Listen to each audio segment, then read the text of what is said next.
across the UK, online and on DAB. Talk Radio. For those about to talk, we salute you. Talk Radio. Do you know what? We're going to try and do the show standing up tonight. If I can get the microphone to stay in an erect position, that's what we're going to do. Can we compile a list of jobs you can do standing up? Late night, Iain Lee on Talk Radio. We have ways of making you talk.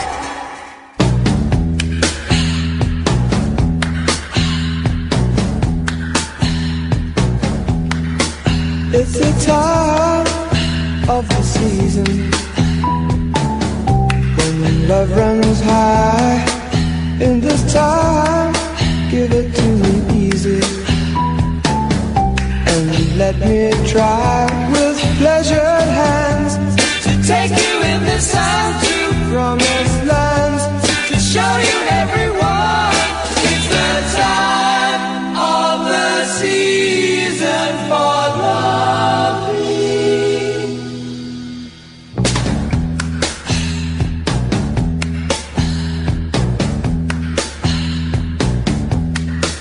What's your name? What's your name? Who's your daddy? Who's your daddy? Is he rich like me? Has he take us anytime to show you what you need to live? Tell it to me slowly. Tell you why I really want to know. It's the time of the season for loving.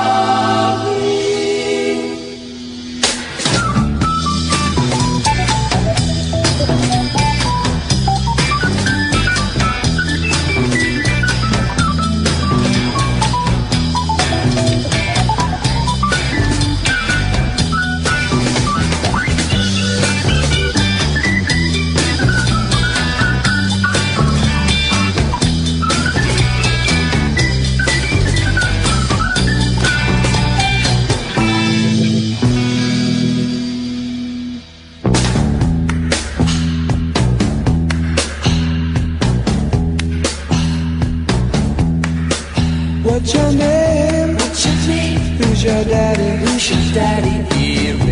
Is he rich like me? Has he taken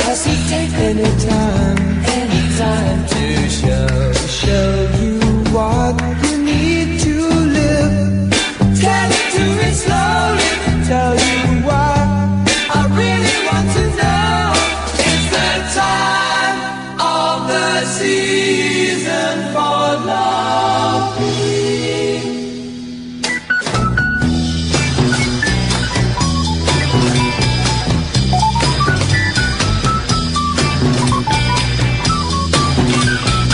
Yes.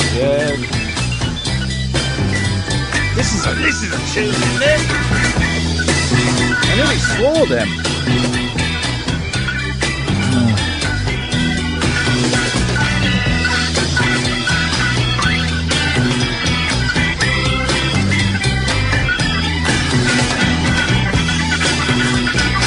A little bit of wigging out on the keyboards. Let him wig out. Let him wig out.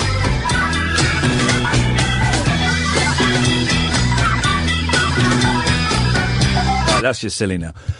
That's the Zombies. Now, I'm doing the show standing up. Catherine, come and join me, because you seem to find this amusing. I'll have it be known that Dr. Fox does his shows standing up, and I'm standing up this evening. Why do you find that so amusing? Because you are the world's tiredest man. That's because I'm on. That's because I'm mentally ill. So now you're saying that mentally ill people aren't allowed to stand up? No. Is that what you want, Donald Trump? Because No. that's what's going to happen in fascist America. No, I just know you, and I know within about 45 minutes. In fact, I was just saying this to John, who is our Ed tonight. Yes. You said, I'm going to stand up. I went, right, give it 45 minutes before he's saying he's tired. Well. Straight away. Oh, Kath, I'm a bit tired now. I am. Well, you know, I'm not. I might Can have I to sit sit down, actually? This You is can sit down. ridiculous. I might have to sit down because these microphones aren't as sturdy. Oh, yeah. No, I'm fine. I'm fine like that. I used to work with someone who stood up all the time, and he had like a Britney mic. We're Yeah, or sometimes... What, are you working in a call centre? kind of. Oh. But sometimes he had a microphone with a long lead and used to walk around the studio like a stand-up. Hang on a second. This show is like a call centre. Maybe there's a kind of slogan or something we can do. This, talk radio, the call centre of dreams. It's the first idea. I'm literally just throwing that out there. If we had a whiteboard... Here's one. Here we go. We need a Late whiteboard. nights. I've got one. Bring it in. Late nights with Iain Lee. Your first call for utter balls. Well, that's rude. Have you got the whiteboard in your car? No, I took it out fairly recently, in fact. We need a whiteboard. Tonight's show, dear listener, is... God, seeing those two absolute muppets together... May and Trump makes me want to be a basketball player and have my eyes pop out, but then I wouldn't put my eyes back in. I would... Hey, I wonder if... This is true, okay? This comes from something. A basketball player, his eye popped out. Yeah. As he was going for a basket. And as he was shooting a hoop. There's footage of it, but you don't see the eye. I wonder, right, if your eye pops out, you can see through that eye. Right. Where would you put that eye? I'd suck it. Oh, God, why? I would suck it and I'd swallow it, because it's still attached, so you see, and then you can sick it back up. If your eye popped out, where would you put it? I would put it in... Don't be vulgar. Don't be vulgar. It's a family show. Okay. I would put it... I kind of like it in rather than out, if I'm going to be honest. Yeah, that's my girl. You're like that lady. Page 3 of the Star. Juicy Jessica. That's horrible, isn't it? Because we all know what juicy means. It's the page 3 model in the Star. Juicy Jessica. Ooh. We all know what juicy means, don't we? Juicy Jessica. Isn't that like a standard sort of stripper name, like extravaganza? So, the show tonight is 0344 499 1000 is the telephone number. So, if your eye popped out, where would you put it? I think I put it in my daughter's school bag, thinking about it, if I can't put it anywhere rude. No, well, it would still be attached to you, mate. Bands that don't get the respect they deserve, and tonight's show is sponsored by the Zombies. We got Rod Argent from the Zombies is on at the end, later on in the show, talking about zombies, talking about Beach Boys, talking about the fake zombies. Did you hear him refer to Paul McCartney just as Paul?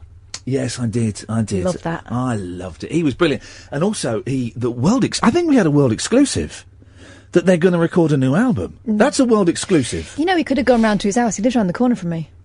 Well, somewhere much nicer. It would have been quicker than doing the phone interview, because all the phones were knackered here. Well, unless you like Echo. Bless him, he was very, very patient with your technical inefficiency. Not my fault. It was, actually. It was.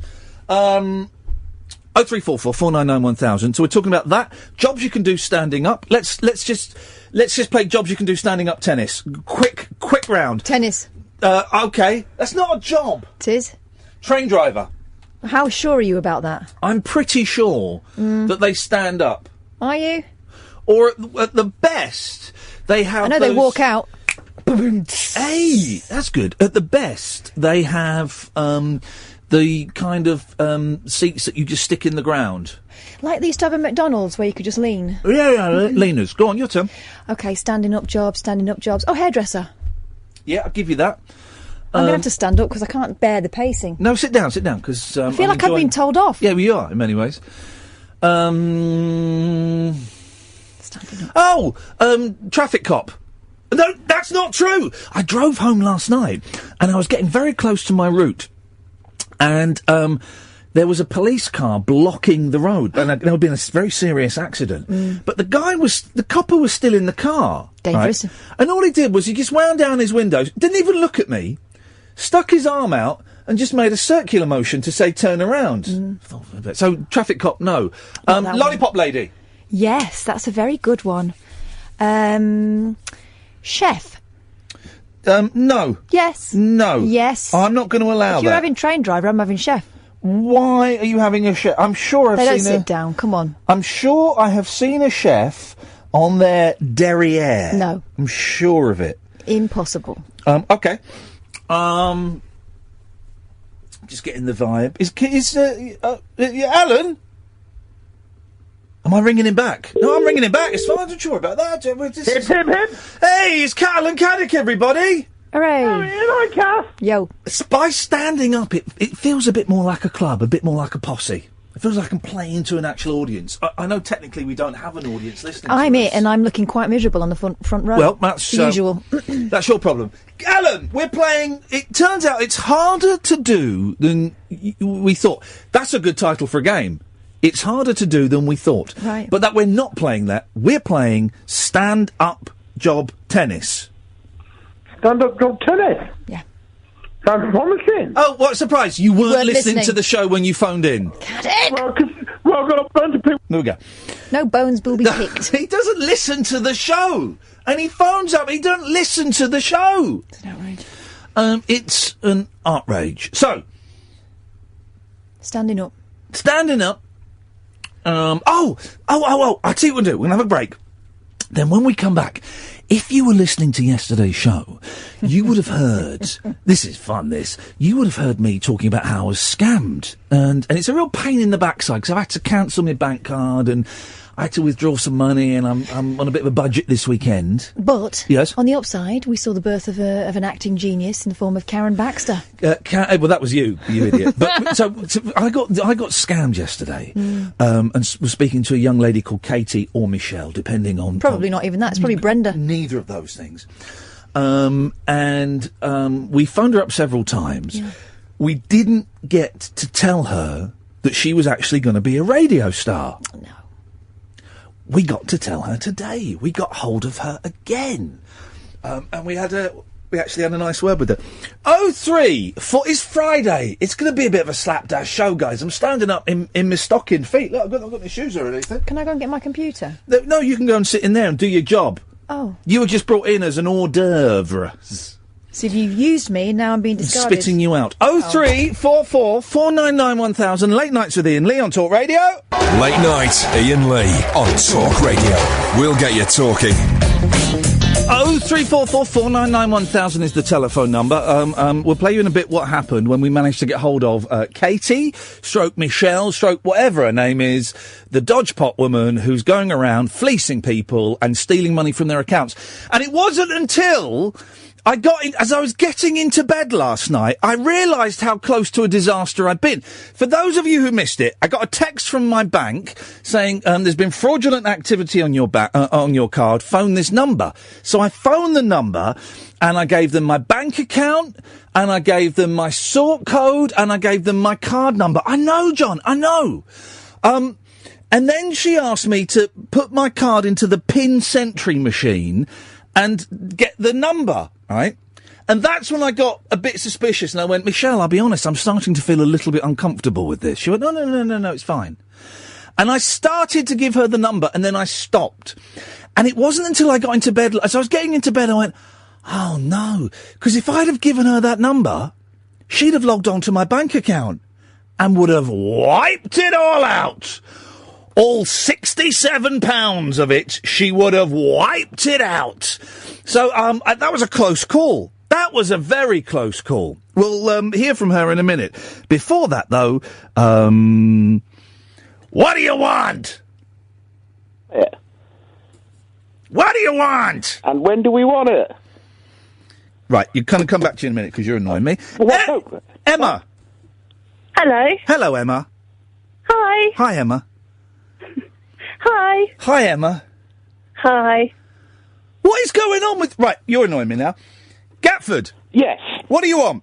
I thought I would bring something to the conversation this evening. Yes. It occurred to me earlier that I didn't know that the song I Fought the Law by The Clash wasn't by The Clash. You absolute muppet. You idiot. You imbecile. You thick numpty. You don't deserve to have ears. How could you not know that? My youngest son, who only turned 5 last weekend, knows that The Clash didn't do I Fought the Law first. Well, and you came to be a grown-up adult and you didn't realise that. How dare you phone in my radio show? How dare you even listen? How dare you follow me on Twitter?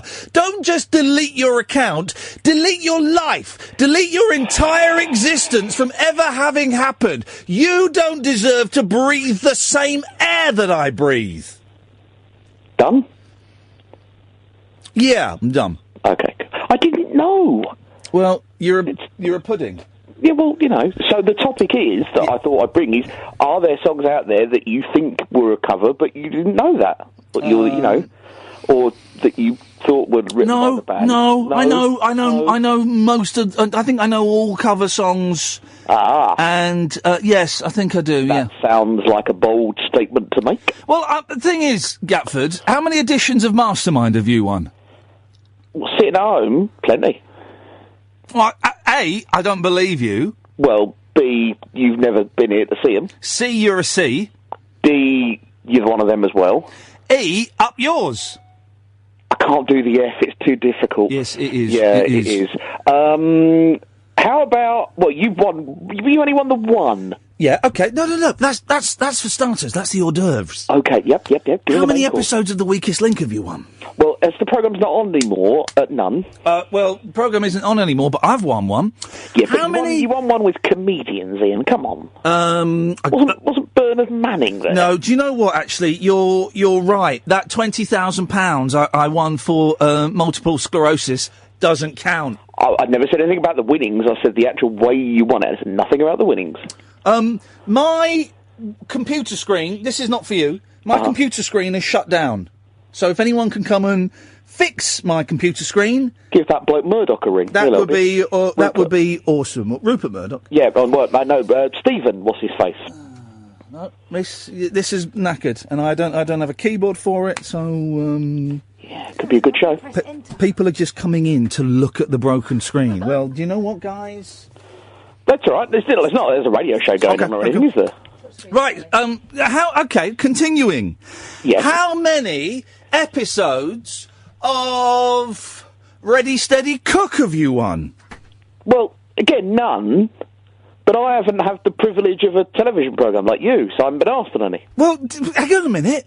They let civilians go on these programmes. Yeah, but you fought O'Connell. That's nothing. Yeah, but they let civilians go on these programmes. When they let superstars go on there, that's a whole different skillet of fish. But they're made for people like you, plebs. Did you cook fish when you went on?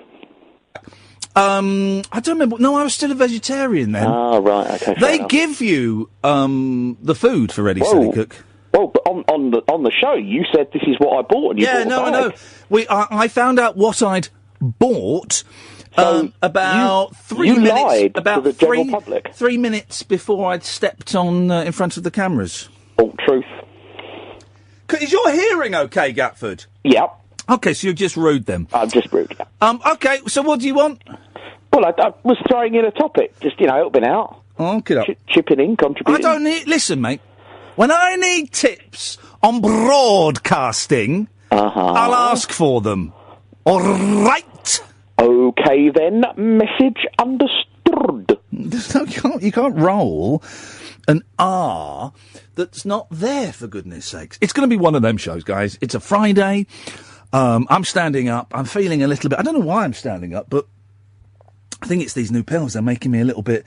I didn't take a pill today, guys. That's the problem. I couldn't find them, so I'm a little bit... Do you know what I mean? So we'll see what happens there. Emma! Hello. Hi, Emma.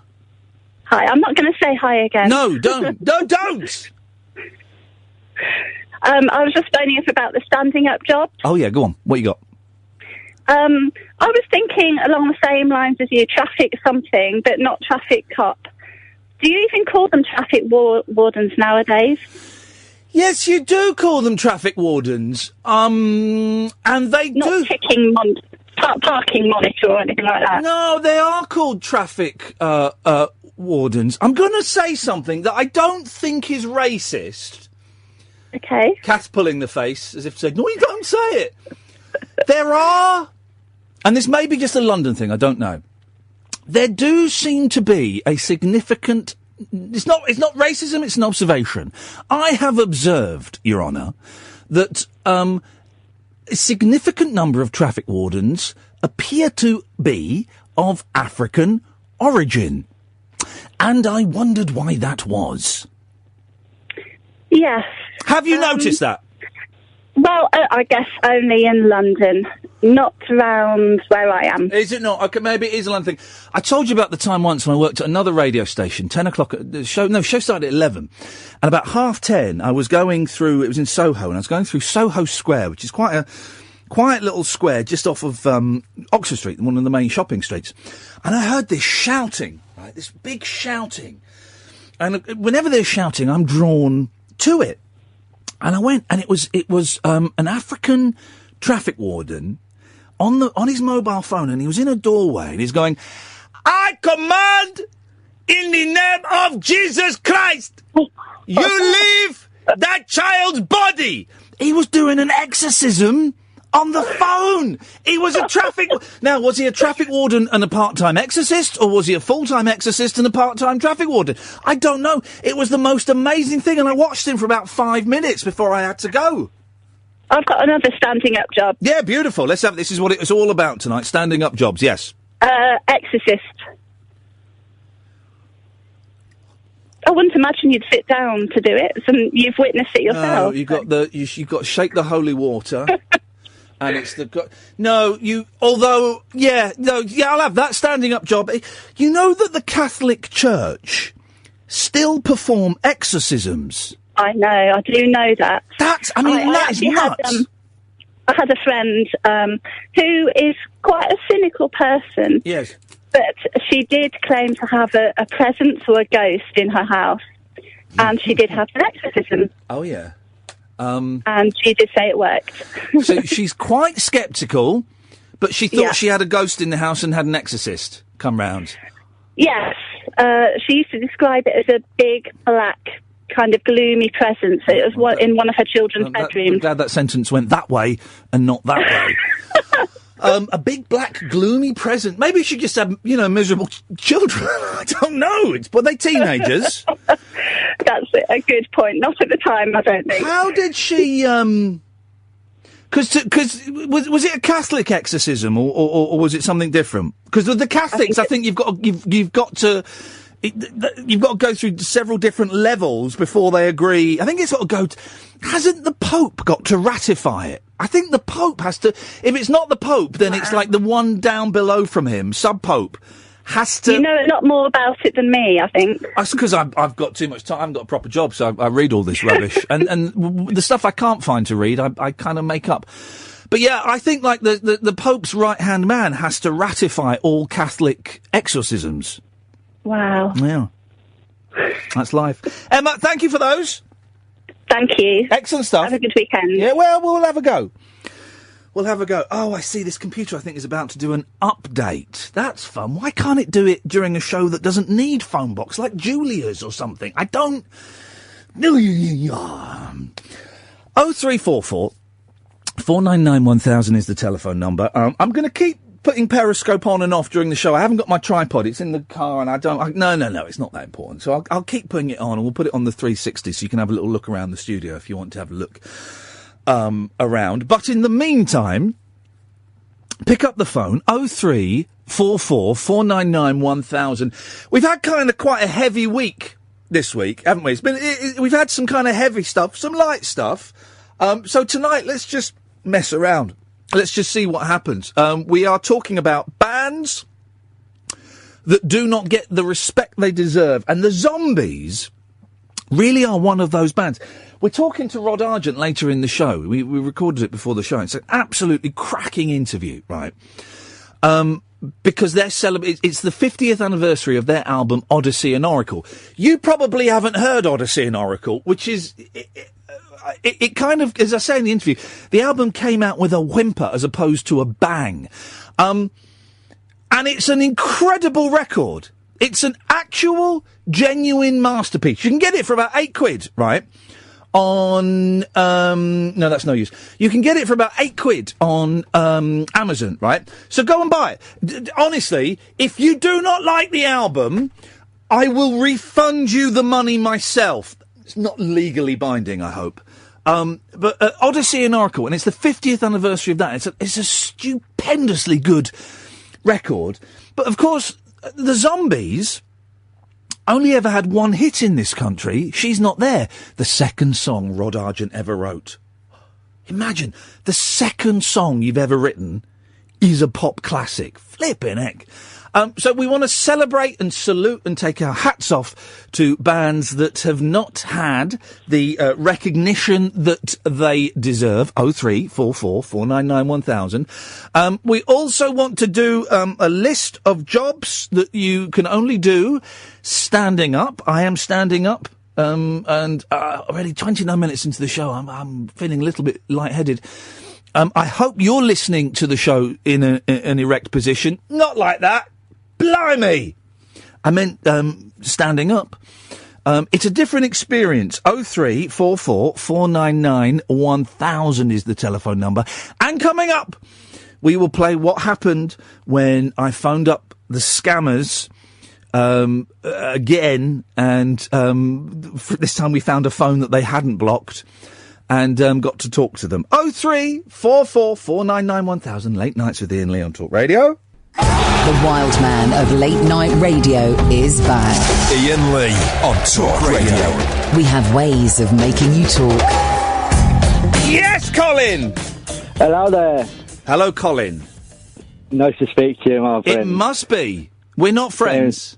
No, I know, obviously. No, obviously. What you got for us, Cole? I'm just ringing up about the job that you do standing up, yes, which would obviously be one of them blokes that waving the aeroplanes. Oh, with the sticks. The sticks waving the glow sticks waving the aeroplanes. That's the one, yes. yeah. That is, is that, right, and I don't mean this in a disrespectful way to their profession, right? Is that all they do? And do we really need them? Well, I couldn't tell you, because I've never been on a plane myself, so I don't know. You've never, hang on a minute, you've never been on a plane? No. What are you, 38? Close. 37. Yay! You always bang on. I give myself, if I give myself a 2-year window, if I'm out of that 2-year window, it doesn't count. Yeah, and you've never been on an aeroplane? No. I've been abroad. What did you go boat? No, I went. Yeah, on the ferry on the Channel Tunnel. I lived in Holland for 2 years. Wow, isn't that pretty cool? Does it not? Is there any reason you've not been on an aeroplane? You don't fancy it? You're scared? The opportunity just hasn't arrived. Just the opportunity hasn't arisen, really. I haven't been. That was like when I was younger. That was like when I was 18. So I've been abroad for 10 years now. I haven't been on. I'll be honest, right? Well, people laugh at Americans because it's something like 70% of Americans haven't got passports, right? Yeah. But why would they need a passport? They have got within that great country and the continent of North America, they have got every possible weather type that there is in the world. They've got snow, they've got deserts, they've got beautiful beaches, they've got cities, they've got countryside, they've got mountains, they've got everything, so they don't need passports. It's correct. It's mad that when people they think Americans they got passports, but look at the size of the country. Look at the size of the Americans, but not the size of their hands. All right. Well, listen. The ambition of the show this evening, Colin, has been dictated by you. We want to actually speak to someone who does that job at the airport of beckoning, just tempting the aeroplanes. Come on, and we want to find out A, if they do anything else. B, do we really need them? Well, to be fair, go on. The plane is. There ain't nothing in front of the plane, is there? It's only the tracks, so why do we need them? Well, I don't understand. Right, let's scale it down a bit. When I park my car, I don't need someone giving it all this. Come on, I don't need that. I've seen that a few times. I have seen that a few. That's true. It's true, actually. But I just think because everything is so, we've got so many powerful computers now on aeroplane. You don't even. Here's the thing, and I heard this the other day. Right, you don't even need a pilot on an aeroplane anymore. It can do it all, Colin. It can take off. It can fly and it can land. And in many ways, not having a pilot is safer than actually having humans on board who can muff up. They can feel emotional. They can have bad days. We all know about that plane that crashed into the Alps. All these things, right, that mean humans are not necessarily... variations, yeah. The variations on a man. Yeah. We don't need them. Yeah, but then what happens if someone does go wrong? It's like a glitch. Who's to blame then? Yeah, well, supposing you could hack it, I suppose. Yeah, I mean... I don't know. I don't know, Colin. But sometimes I wake up and I think, what's the point in anything? Oh, mate, don't tell me about it. I'm like that every day. Yeah, it's hard work, isn't it? Listening to you gets me through my day, to be honest with you, my friend. Colin, I'm going to cut you off now. Cheers. Thank you very much indeed. He was a nice man, wasn't he? 0344 499 1000. Simon Schrager. I nearly said Simon Shagger. Simon Schrager is now listening to us because he is unable to listen to the output on LBC. So that's great, Simon. Well done. Thank you very much indeed. 0344 499 1000 is the telephone number. That's what we want to do tonight, dear listener. We want to find one of those people that beckons the aeroplanes towards the building. Do they do... Because I can't imagine that they do... I mean, what else would they do? What else, really? So they're doing that. Right, that's that plane. I mean, the planes come in sort of one every 3 minutes or something, isn't it, at the big airport? So I guess they're quite busy doing that. So do they do anything else? And do we actually need them? Is it one of those old jobs, one of those old-fashioned jobs that we've just kind of got, you know, in the same way that you've got, you get town criers. You get town criers at, like, county... You know, there was when I used to live in North London, in Crouch End, there was a gentleman, I know I want to get the era correct, he walked around, he looked like the Laughing Cavalier. You know that look? He wasn't just doing it, you know, for fates and things. Oh, this is my reenactment of the Laughing Cavalier. He would genuinely, it'd be like in Morrison's, all done up with the beard and the hair and the hat and the moustache and the feathers, all of that. He was walking around like that. And younger me used to think, what a pudding. What an absolute pudding. Older me thinks, well, he's still a pudding, but you've kind of got to respect that. My two boys, the 7-year-old, not so much now. He's just kind of turned, right? But the 5-year-old still likes to wear superhero costumes, you know, and he's obsessed with The Flash. And I don't know where he's found out about The Flash, because we haven't watched any films with The Flash in. He's popped up briefly in a Lego superheroes game. But for some reason, he's obsessed with The Flash, and I had to buy a Flash outfit for him. And we were walking around in town today, and he kept running off, going, I'm the Flash. And this has gone on for about 3 months, which is a long time for a kid to have an obsession. For his birthday cake, his nan had to make the Flash logo in a cake. It was easier than the other one. The other one was a Death Star. He insisted he had a Death Star built. The Death Star is round. So he's obsessed with The Flash. And he will go out quite happily to the park, to the shops, for a trip round to his mates, dressed up as The Flash. And I kind of respect that. And I'm envious of that, because as adults, we don't really get to do that, do we? You know, fancy dress parties, which I've never really been a fan of, and on Halloween, when we're going out trick-or-treating, I'll probably be the only dad that dresses up, because it's kind of the fun thing to do. All the kids are dressed up as superheroes. So I ordered a Batman costume. I'll go around in Batman. The Dark Knight Batman, just to clarify. But this guy that would walk around as the Laughing Cavalier, now I kind of think, yeah, fair play, mate. Fair play. You've made that decision that's what you're going to go for. Do you know what I mean, Jerry? Jerry! Hello. Hello, Jerry, you all right? Yeah. Rod Argent's theme tune. Yes. Know what tube? Yes. Know what theme tune he wrote? What? Hang on. Say that again. Who wrote? Rod Argent had the Zombies. Oh, Rod Argent of the Zombies. I do know this because I was reading his Wikipedia page. Bad interview prep, guys. Lazy interview prep. But I read other stuff, and that was just kind of to get a couple of dates. It was for 2 programmes that I wasn't particularly familiar with, so I can't remember. He gave the World Cup theme tune for ITV. Aztec Gold from 1982 World Cup. Oh, yeah, the World Cup. Yeah. H2. Yep. H2 Aztec Gold. Yeah. And that's the one I know. That's the one I know. There was another show he did, but I hadn't heard of it. Hey, here's the thing, right? I don't know anything about football, okay? All my football knowledge now comes from hearing the idiots and the monkeys that work at Talk Sport shouting, "Hey, hey, hey!" So that's all my sporting knowledge comes from what I overhear Cundy and Goldstein saying, right? But get this, I used to quite fancy a bit of that Jose Mourinho. He was my gay choice for a while. He was. He's a miserable get now. Well, now he's got a skinhead. Where's his luscious grey? He was a silver fox, and now he's like a thug. He's lost the plot.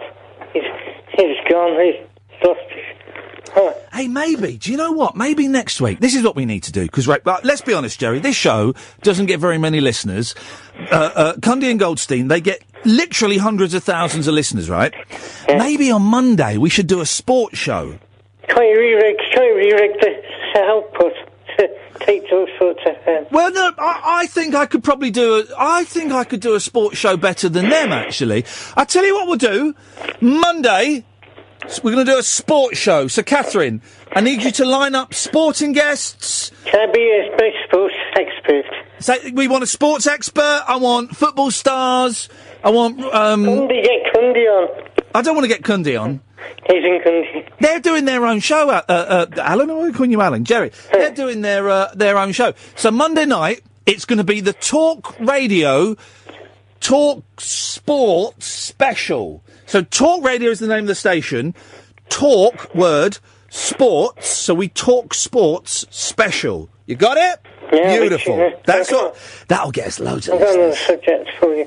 Overrated bands. You got underrated bands, overrated bands, like Arctic Monkeys. Yeah, Arctic Monkeys, U2. Yeah, loads of them. U2. Yeah. Who of them Razakube does live?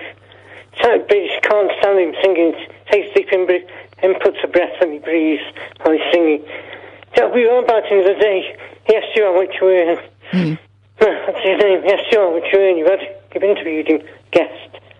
Say that again, Joe. You're a little bit wobbly tonight. The old Parkinson's playing up. I was on form today. That bloke, what's he called? What's his name? The band you interviewed, he asked how much you earned. The band I interviewed? Yes, how much you earned. He wants, how much do you earn? Oh, the Muse. Muse. God, you've got a good memory. That was years ago. Yeah. No, we were on about the other week. Jerry, listen, I'm going to let you go because you're a little bit wobbly tonight. Okay. Have a good rest and have a good weekend and we'll speak next week. Take care, man. Keep taking the pills, Jerry. Monday night, sports night. Beautiful. Get me a darts man. Get me a running lady. We'll have a lady on. Get me a footballer.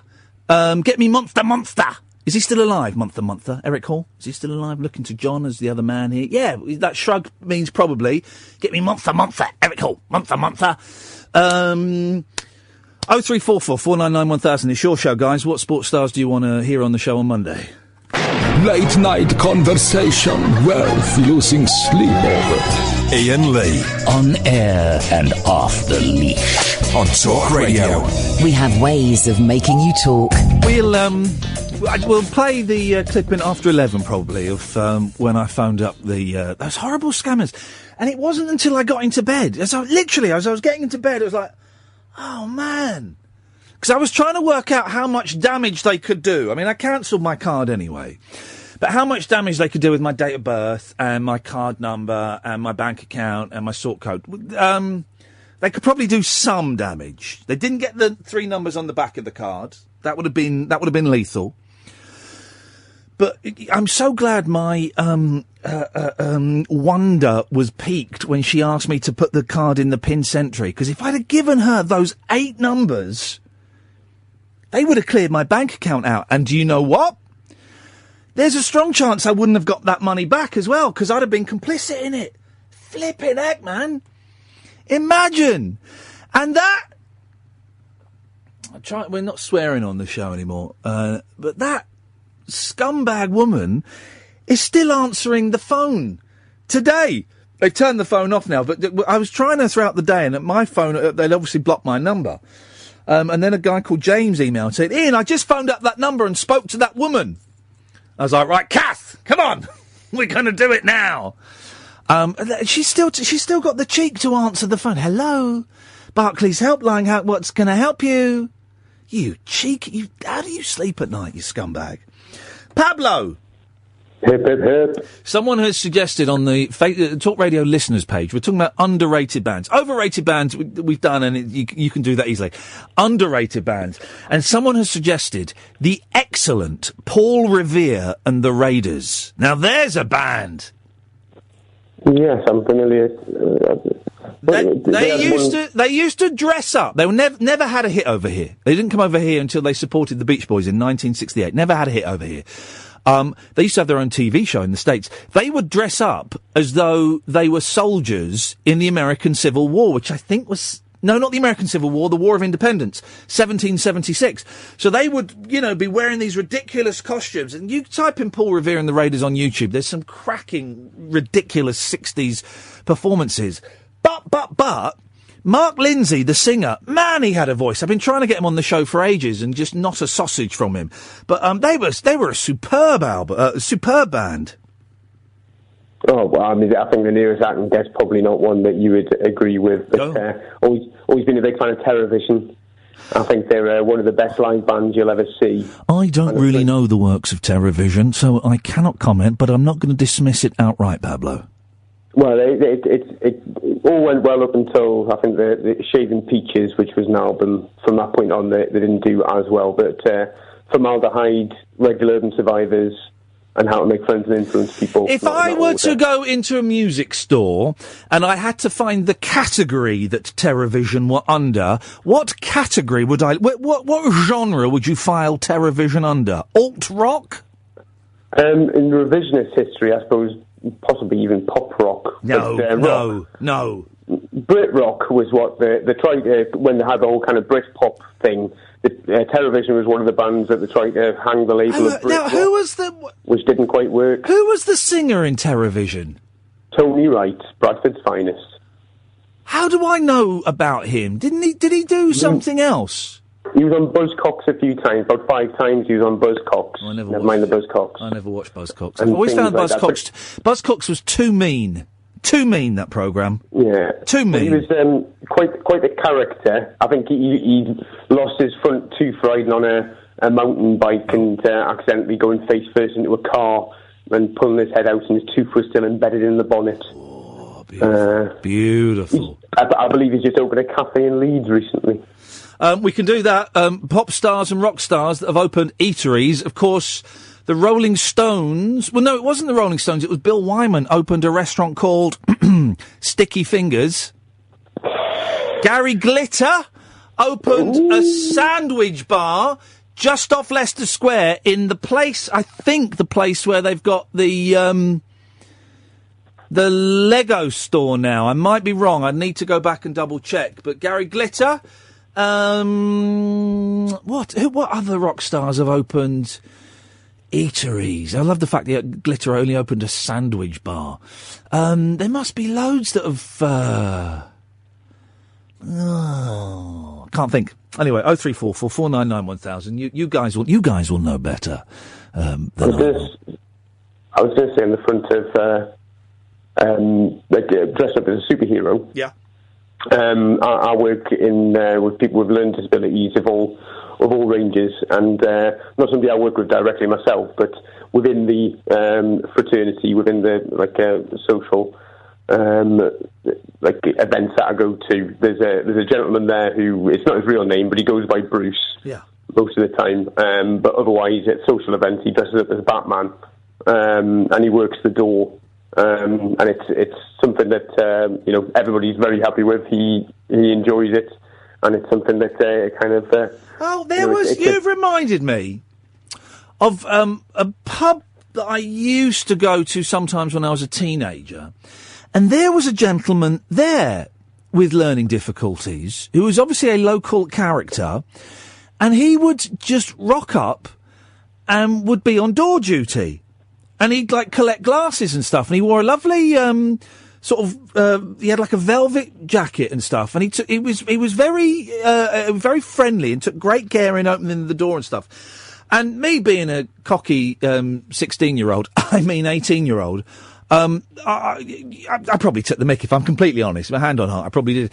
And I remember speaking to the landlord and saying, why do you employ this guy? And he says, oh, no, we don't employ him. He just comes up and does it. And the thing is, he's so polite and so delightful and so not any trouble that we're happy for him to come and do it. Yeah, I mean, to be honest, it's one of the things that got me into doing the work in the first place. Is just within, the local pubs, there'd always be, a few people who come in with learning disabilities, and, the majority of people would really get on well with them and, help out if they need anything, but you would always find the odd few who would be a little bit snarky or trying to take advantage or use it for a bit of humour within their own group and the like. And it kind of it made me think of I want to be working directly with people so I can help change minds. Yeah, no, and I feel bad that I would have taken the mick in the past, but I have to be honest and say that I would have taken the mick when I was a younger person, and I kind of need to own that so that, it's just something that makes me very uncomfortable that I did, but I did it, and I'm not going to lie about it, and I'm not proud of it, but... Well, I mean, it's all part of the healing process, and, obviously, from my experience, there's a very big difference. I mean, before I started, I was expecting, because they train you up very much for, or you might get some hostility from the public or something. If so, you just need to remove yourself and your client from that situation. So I've always been geared for it, and I've been doing it for almost 10 years now, and I've never really had any situations with You've reminded me of a story that's in quite a few of the newspapers today, right? And there's something about this that sits really uncomfortably with me. Lady and the Tramp, right? Joan weds vagrant she found rifling in bin. Does that... Am I the only person that sits uncomfortably with? Well, it's a bit subjective, isn't it? It's just a case of she met somebody who she's fallen in love with and they've got married. A woman is to marry the tramp she found rifling her bin for food 42 years ago. Joan 9... God, you've got to be careful how you say it. I'm not going to say her last name because I'll get it wrong anyway. Joan took pity on Ken Selway and began dropping lovingly wrapped sandwiches in with the rubbish outside her bookshop. What they're saying is, this is kind of saying that homeless people and tramps and people who are rifle through bins for food, they're shock horror. They can fall in love too, and they're people. They're people like us.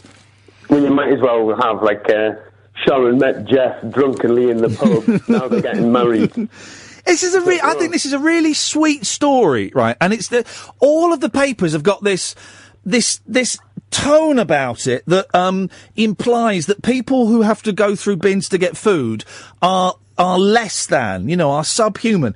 She devoted years to helping schizophrenic Ken, and now, following the death of her husband, the couple are to wed at the care home where they live. I think that's a brilliant... Well, it's a story, it's a story. I don't think it necessarily needs to be in all the papers, but I think that's delightful. Well, it's nice, but, I don't want to come across all the anti-Jonathan here, but it's potentially a way the media's skewing things to kind of give us all a certain opinion of people who have to claim benefit or are needy or the lower classes. Joan realised that Ken, now 89, was one of many slipping through the welfare state safety net. She invited him for a meal with husband Norman at their Gloucester home, and Ken became a regular visitor. But things did not always run smoothly. Once Norman issued an ultimatum and Joan moved into a caravan where Ken would stay. Oh, here we go. Suddenly it does get a little bit racy. Hang on a minute.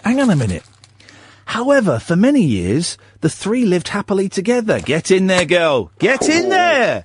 Hey, and why not? Why the hell not? Joan said it was a little paradise. Ken, Norman and me. Oh, here we go. The relationship was celibate, but Joan believes this made them even closer. And the final words to Ken. Ken says, I would not be here now if it wasn't for those sandwiches. Boom. That's what it's all about. Well, it's a lovely story. He's just thinking about the sandwiches. He's thinking, I've looked in here. I've had 30 odd years of sandwiches, mate. Get in. Well, if we get married, do I still get the sandwiches in the bin, please? That's what I'm after. It's weird. That's the way they need to look at it. It's not about him being a Trump. It's the fact this opportunist has come in and he's just taken this woman for every sandwich she's got. Taken her for every sandwich she's got. Pablo, thank you very much indeed. 0344 499 1000. I'm going to sit down during the news, guys. There's no point. No, then I'll stand up. Oh, there's no point in me standing up for the news. Flipping heck. I've done an hour on my feet. There's an energy to it, man. There's an energy to it. 0344 499 1000. When we come back, we'll have the call to the scammers, kind of not quite the finale, because we might give them a call again next week. Bands that are underrated, jobs you can do standing up. We want the people that guide in the aeroplanes with the sticks. 0344 499 1000 is the telephone number. We call you back. Late Nights with Iain Lee on Talk Radio.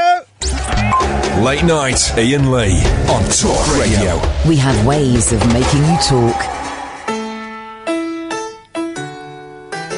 Good morning to you. I hope you're feeling better, baby. Thinking of me while you are far away. Counting the days until they set you free again. Writing this letter, hoping you're okay.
tune.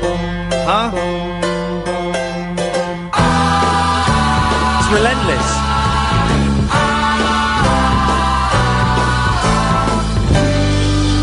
And you won't have heard it. That's the Zombies, and that's the opening track to the album Odyssey and Oracle. That's the opening track. That's the first track. It's not even the best song on there by like a million miles. And that's what they put on there as the opening track for an album that you've never heard. Honestly, if you do anything, if you pick up anything from this show, right, go on to iTunes or go on to Amazon if you're a big fans of physical stuff like I am, and buy that record. It's like you can get it about £7.50 on CD on Amazon. Odyssey and Oracle. Odyssey is spelt wrong in the title because they gave it to the band. It's such a good story. And I only discovered this album a couple of years ago. The band was splitting up and they couldn't really be bothered. So they gave the album to some artist and they said it's called Odyssey and Oracle. He didn't know how to spell the word Odyssey. So he spelt it wrong. And by the time it came, they went, well, he spelt it wrong. They said, yeah, we've spent all the budget. Oh, well, that'll do. We're splitting up anyway. It's such a good song. That's written by Rod Argent, who's coming on later. I'm going to play another song from it later on, because it's been good. Everyone on there is an absolute winner. So this evening, dear listener, the whole show is coming from me stood up, which I kind of wish I hadn't said I was going to take on board now, but I'm doing it just to prove Catherine wrong. Catherine, I'm hiding... How many fingers am I holding up? One, just the one. You're correct. We have John, who's filling in... John, for that, let's have a brief moment for Radio Anoraks. Apart from New Year's Eve... No, not New Year's Eve, but apart from when we worked together recently... Yes. How long ago was it that we worked together at the other place? The other place, I left there in 2005. So, yeah, 10 years, 11 years it was? Well, 2005, I don't want to correct you on your maths publicly. That's 12 years. No, but from the time before we worked. Okay. So it would have been, because it was the end of 2005. So something like that, yeah. That was, did you leave before it all got nasty? I think I'm part of the reason why it got nasty. Hey, flipping it, man. You left all your mates in the Shazam. Anyway, Johnny's Ed tonight. Where is Ed? I have no idea. Outrageous behaviour. Catherine is Catherine. She's got a cob on because I didn't thank her when she came in when I was in the middle of a piece. And she came in with some equipment that was useless too. She came in with some equipment that was useless to me, and I was doing the thing, and I was supposed to stop my very funny thing and go, thanks, Catherine, that's great, just leave it there. Instead, I just went, away with thee, away with thee, away with thee. Good evening, Julie. Good evening, Iain. Standing up brings a different energy to the show. Not having taken a tablet today brings a whole... I mean, these new pills I'm on, man alive, it's like 1966 in my head at the moment. It really is. Every day at the moment is a psychedelic battle. And I had to battle... if you... Sorry. No, go on. They say if you want to make an important phone call, that you should stand up whilst you make the phone call, don't they? Dude, who are these days? They do. You know, the people. Yes, apparently, because it makes you kind of more, I don't know, erect and confident, I suppose, when you're There's something in it. There was a trend in swanky radio stations, not Talk or any of the stations I've worked in, but there was a trend. I remember this trend being introduced, because I saw one once, I think in Capital. I did some stuff in Capital, in Slovakia, yeah. They have desks, right? Well, no, they have desks that move. These move. So if I'm sat down, right, the desk and the mixers and the microphones would be there, but I can stand up and the desk would come up, and so the desk would be at chest height, and I could do all of that. Capital, I seem to remember. And it dawned on me the other day. I was thinking about all the places I've worked. I didn't have a show on Capital. I nearly got a show on Capital once.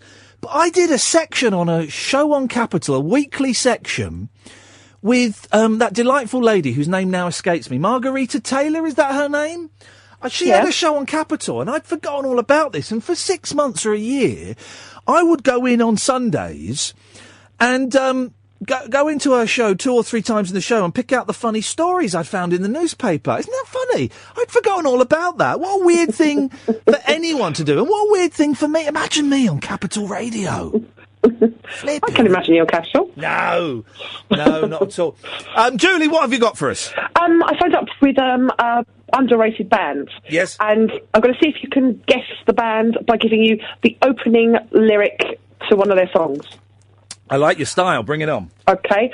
I never thought it would happen with me and the girl from Clapham. I never thought it would happen with me and the girl from Clapham. That night out ain't forgotten. That night ain't forgotten. What a brilliant lyric. Something that can happen with open number 7. I never knew the girl, man. Perhaps she said I could be. Yeah, more or less. Yeah, here we go. Hang on a minute. Turn this on. Whack the computer up. Here we go. Oh no, hang on a minute. Here we go. You ready?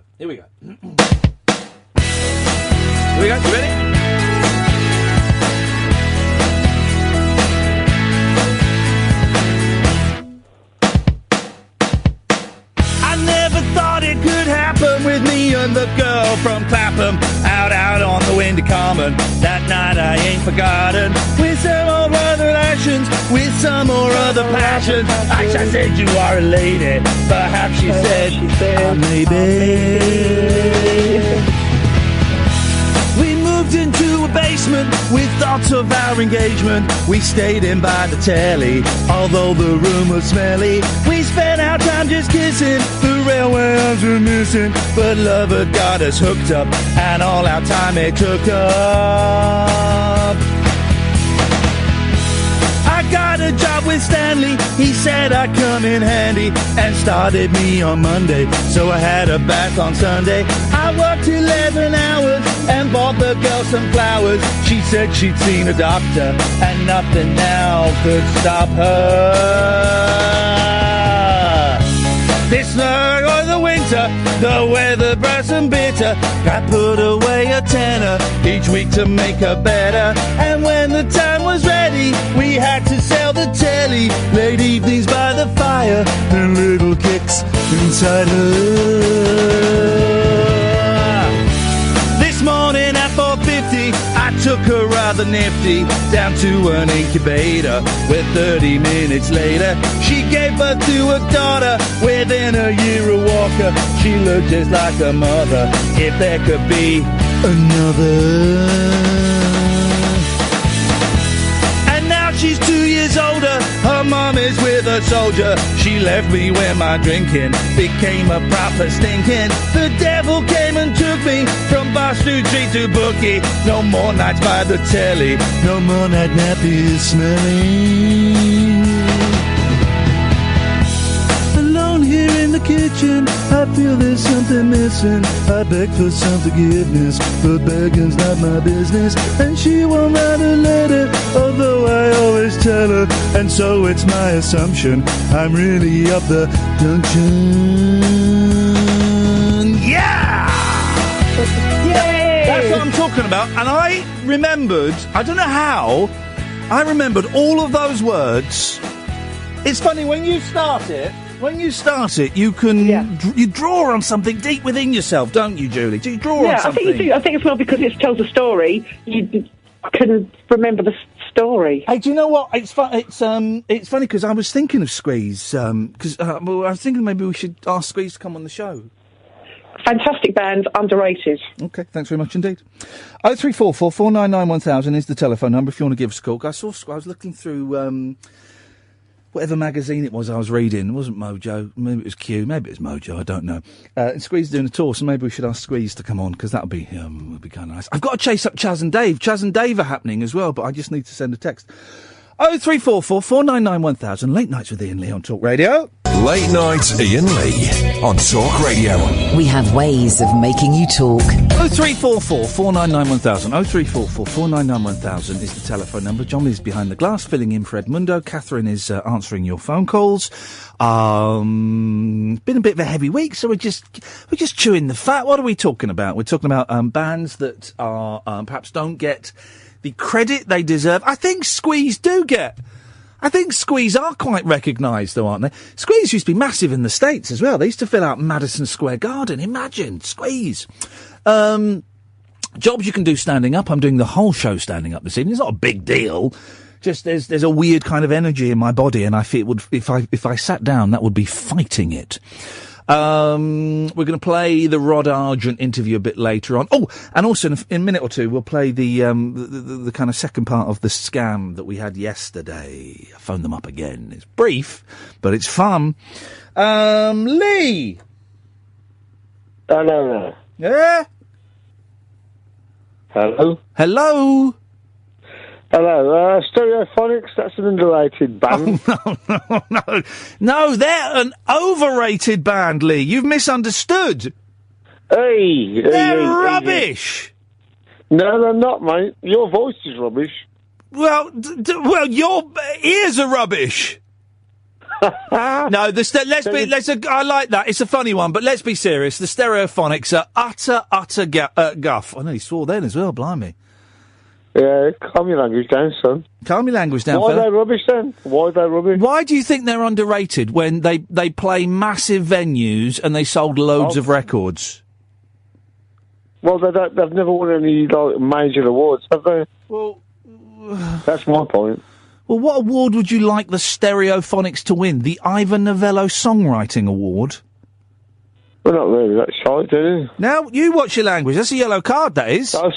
Oh, sorry, mate. It's a yellow card. Well, what award would you like them to win? I don't know. To get some acknowledgement. I've seen the band about... Hang on a minute. Their acknowledgement is they've made loads of money by selling loads of records and loads of concerts. Yeah. This fella's saying the Stereophonics. Did you know he was going to say the Stereophonics is underrated bands? Unbelievable. He's getting a bit funny with me as well. Exactly what I said. She said the same as me. What? They're not overrated, are they? Well, they are overrated. How? They sold loads of records, they've had loads of hits, and they play big venues. Yeah, but you said they're overrated. Yeah. That's like slagging them off. Yes, well done, we're getting somewhere. That's what I'm doing. And their fans are thick.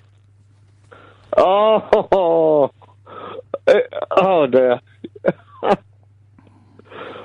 I don't want to say what I'm thinking. No, I don't want to think what I'm about to say. It doesn't even make any sense, does it, Lee? No, God bless, mate. Thanks for calling, man. Bye-bye. 03444991000. I'm not having that. The Stereophonics are an underrated band? Oh, man alive. They do, they're like a Rod Stewart tribute act, aren't they? That's the kind of vibe that you get from the Stereophonics. And listen, this show is meant to be celebratory, and I don't want to knock anybody. And yeah, sure, the Stereophonics have had more hits than me so far. But, no, I would say that they were horrendously overrated.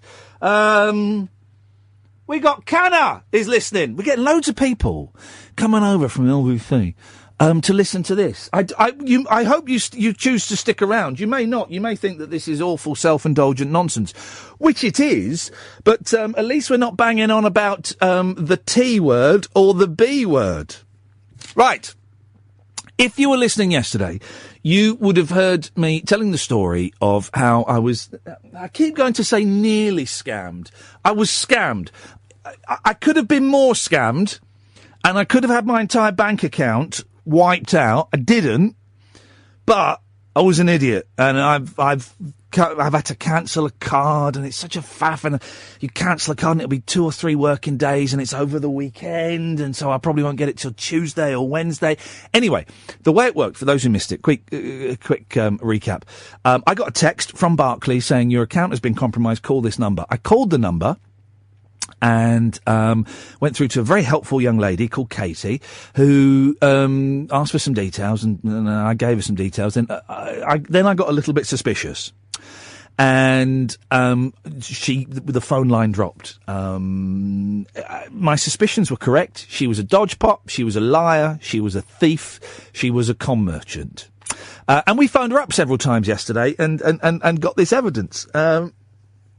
But we didn't get the chance to tell her, as is the law of the land, and is only polite, it's only manners, to let her know that she had become famous. So we called her up tonight. This is the first call we made. Right.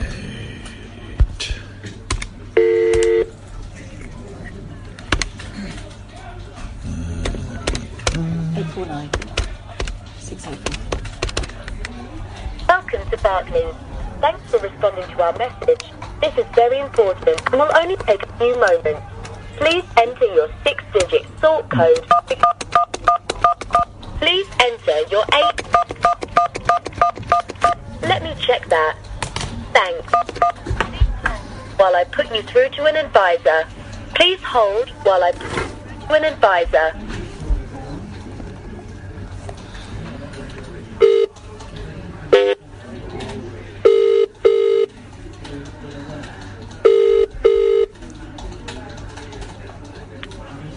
Hello, Barclays Payment Verification Team. Michelle speaking. How may I help? Hello, Michelle. Yeah, I just got a text saying that someone attempted to take money from my bank. Okay, can I take your full name and date of birth, please, so I can pull up some of your details and take a look for you? Yes, my date of birth is the 9th of June 1973. Yes, and your full name, please? Yeah, I work at Talk Radio. My name's Iain Lee, and I've been recording all of my phone calls to you and playing them out on the radio. You're a scammer, aren't you?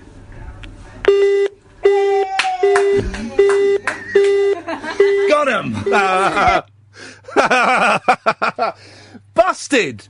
Busted! Busted! The barefaced cheek of that woman! And you heard us high-fiving there and dancing around because we finally got her, and it was, it was nice to kind of let her know that she was being broadcast on the radio. But I still, it left a really bad taste in my mouth that this horrible woman, and there was a gentleman as well yesterday towards the end, but this horrible woman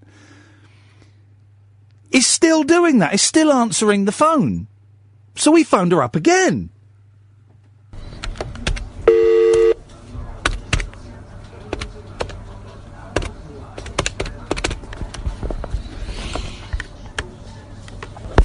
This is very important and will only take a few moments. Please enter your 6-digit sort. Please enter your 8-digit. Please hold while I put you through to an advisor. Please hold while I put you through to an advisor.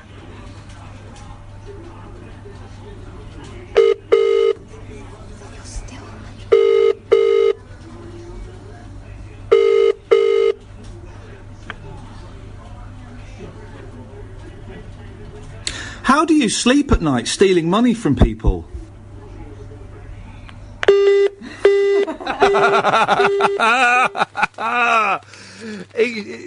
And that was it. I think all of the phones in this building are now blocked by that company. Here's the thing: Barclays, who were brilliant yesterday, actually, in sorting it out. They were brilliant. But not once did they ask me for the phone number that I'd been calling. Not once did they say, can we take the number that you've been calling so we can check it, or we can pass it on to the authorities, or we can send it up to our fraud team so they can be aware of it, or so that we can, I don't know, put it on a website and warn people, or whatever, or tweet out this number, whatever. They didn't do that at all. And fair play to the scammers. They've made a few quid out of me, because that phone number, it's not a premium rate. It's an 0843, so it's not a premium rate. But each of those calls there would have cost me about £1. So I've spent about 15 quid phoning them up, right? Which is fine for me, because I've had an hour and a half radio content out of it. So I'm not, for me, that's a good investment. But they are making money. And there must be, I keep going to say some poor sap, but I nearly did it. There must be some poor individuals who do give them the details they want, who do get their PIN Sentry card out, the machine out, and put the card in and type in the number and give them the number. There must be. So that woman, that Michelle, that Katie, that whatever her flipping name is, that scumbag, that thief, all she needs is one person. She's got a few grand. It could be a lot of money, just if you get the right person, you wipe their bank out and their overdraft. And also she said the other way she could help me was via the app. I didn't have the app, which is quite handy, because, but you just think, what a scumbag. We'll call her next week. We'll keep calling her. We'll have to borrow Ed's phone again. Don't tell him it costs $1, otherwise he'll be upset. But we'll call her next week, and we'll keep asking how she sleeps at night. Because you never know. Maybe, just maybe, she might listen to this, or something might just hit her.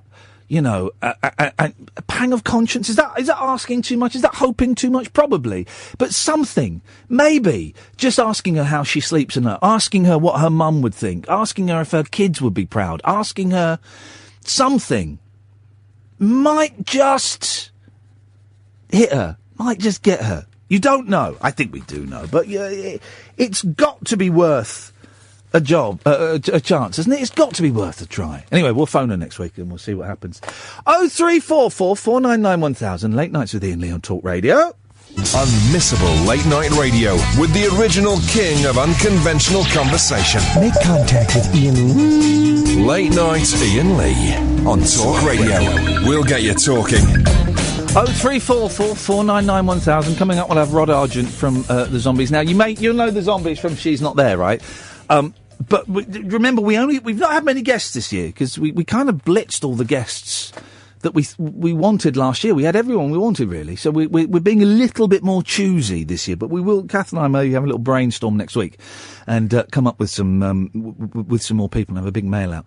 But we only get people on that we know are going to be interesting, that we know are going to be good storytellers, that are going to give us gold. And Rod Argent, I mean, he talks about McCartney, he talks about The Who, he's very, very funny about Gene Simmons from Kiss. Very funny about Kiss.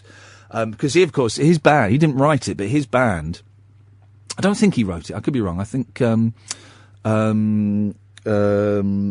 Russ Ballard wrote God Gave Rock and Roll to You. I might be wrong. But his band did it originally. Argent did it originally, and then Kiss did it. And I asked him how come Gene Simmons got a writing credit, and his response was very, very funny. So we'll play that a bit later on. 0344 499 1000 is the telephone number. Yes, Joe. Hello, Ian. How you doing? I'm all right? All right. I'm stood up. I might have a little sit down after midnight, but then I might not, just to annoy Catherine. Okay. I thought I'd ring you back and let you know I've got my internet and broadband back. Oh, you were scammed yesterday, weren't you? Sort of, yeah. But it was a very good IT guy that spent time with us restoring it all and everything. And but 26 hours without it. And anyway, I was wondering, you mentioned Lynn of Forest Gate a couple of weeks ago. Oh, blimey, yes. I've got a very edited bit of radio gold that I put together today.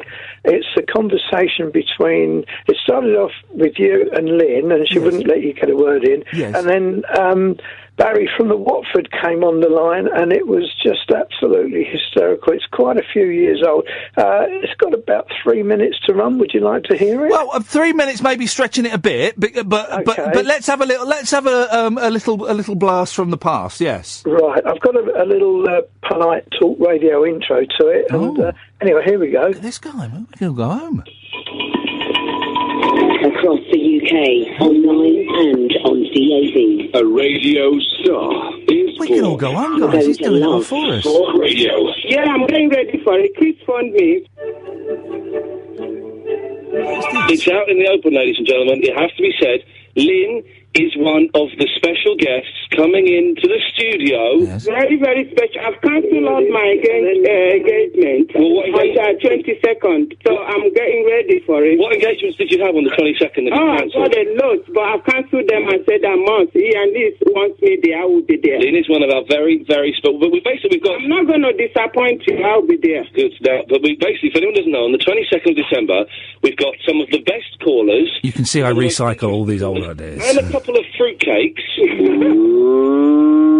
It's all right. That's all right. Don't worry, I'll be there for you. Okay, because I'm there. Because it's a very carefully chosen list. We've only chosen the creme de la creme. I'm not going to disappoint you. Don't worry. Because there are some people that want to get in, but we're not letting them in. Yeah, don't let all these fruitcakes cause me dust. No. Excuse me. Too many nutters.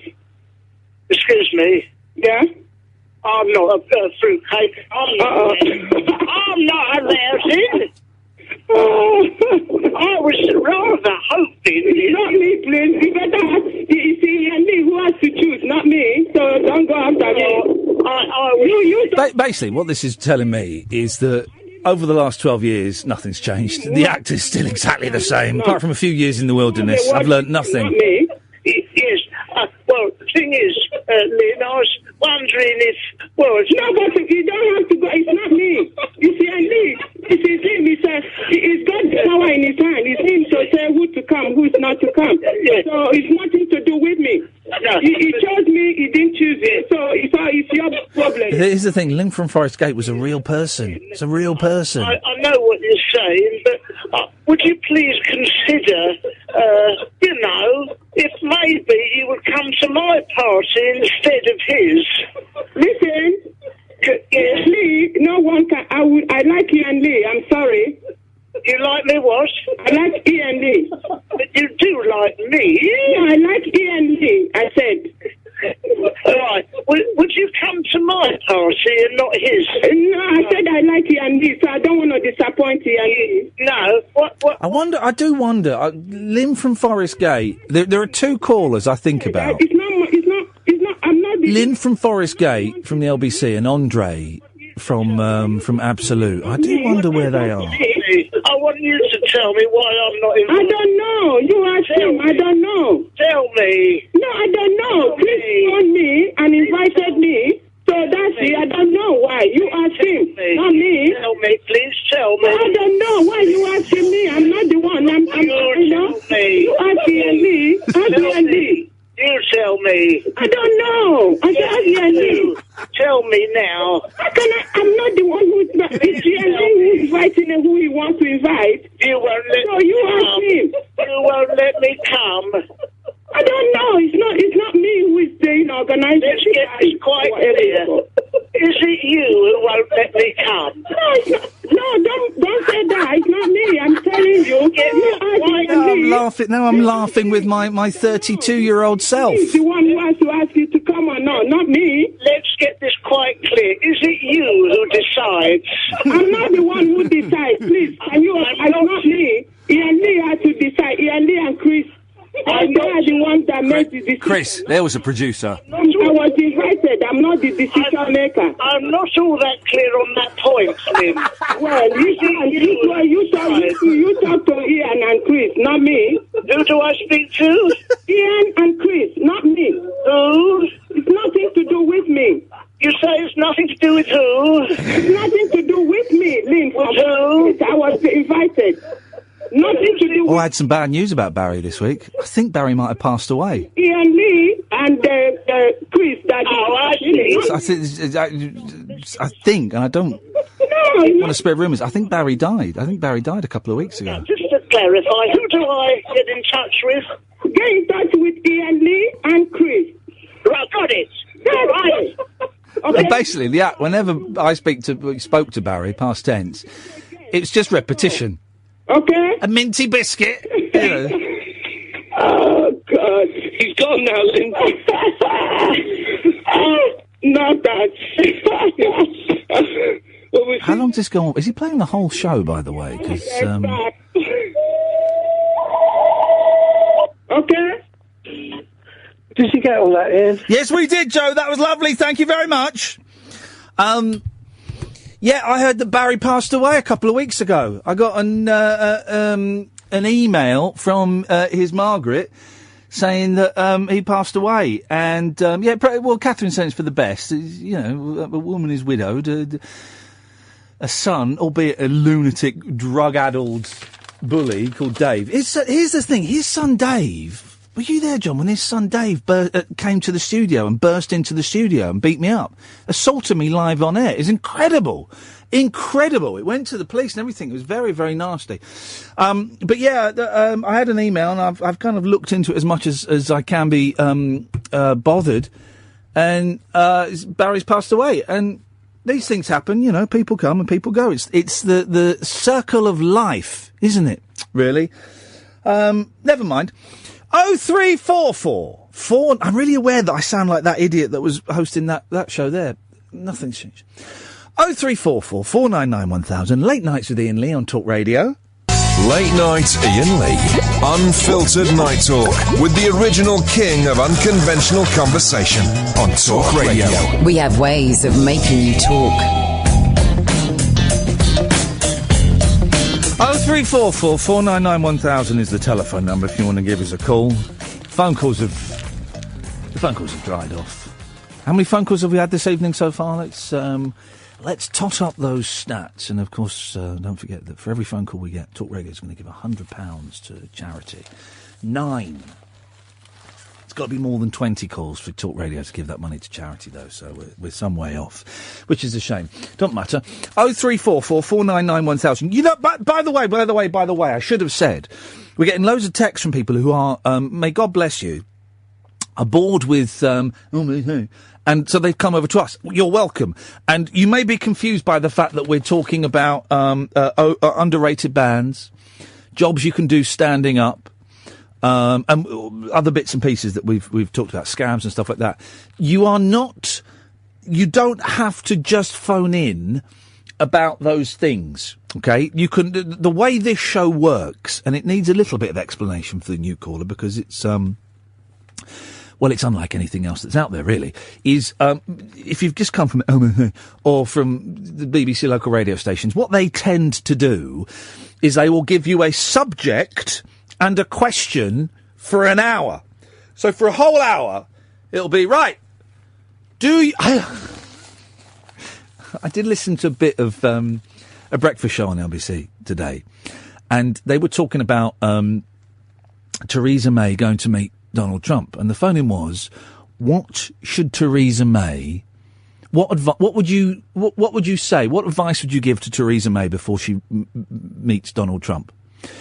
And this bloke phoned in, and Ferrari went to him, so what would you say to Theresa May before she meets with Donald Trump then? And he said, well, I would tell her to get the best deal that she can for Britain. Huh? That's what he phoned in to say. What would you say to Theresa May before she meets Donald Trump? Well, I would tell her to make sure she gets the best deal for Britain. What do you think she's going to do, you absolute prune? What do you think she's going to go there and go, now, am I supposed to get the best deal or the worst deal? Best deal or... I can't remember! This is why I do think phone-ins like that, there's no point to them, really. You know, what do you think of Donald Trump? Call me now. Someone phones up and goes, I think he's brilliant. He says what he thinks. Next person phones up, I think he's terrible. It's the worst thing for the world. Next person phones up, I disagree with that last person. By the way, now I've asked that, the phones have gone mental. Was that actually their topic last night? What do you think of Donald Trump? And it goes back and forth like that. Back and forth like that, and you don't get anywhere. That hour of radio would be pointless because you don't achieve anything with it. Donald Trump isn't certainly going to change his behaviour because of that hour of radio. The British government isn't going to change their attitude towards the sexual deviant because of that hour of radio. It doesn't achieve anything. All it is it's blokes, and it is mainly blokes, as we discussed before. It's blokes saying stuff so that they sound important. They think that by going on the radio and saying, well, I think Theresa May, I would tell her to make sure she gets the best deal for Britain. They think that they somehow, by doing that on a radio station, they have become important. That they are intelligent, they are intellectuals, because they can go on the Nick Ferrari show and say something like, I would tell Theresa May to get the best deal she can for Britain. I think that makes them like a proper intellectual, because they've done that. Well, you've come into work with a spring in your step. Well, I'll have you know, I was on the Nick Ferrari show this morning. Oh, yeah? Yeah, what was that about? Well, I think I said something very important, and I think I've put the world to rights. Oh, yeah, what was the phone-in? Well, the phone-in was, what would you say to Theresa May before she meets Donald Trump? Oh, yeah.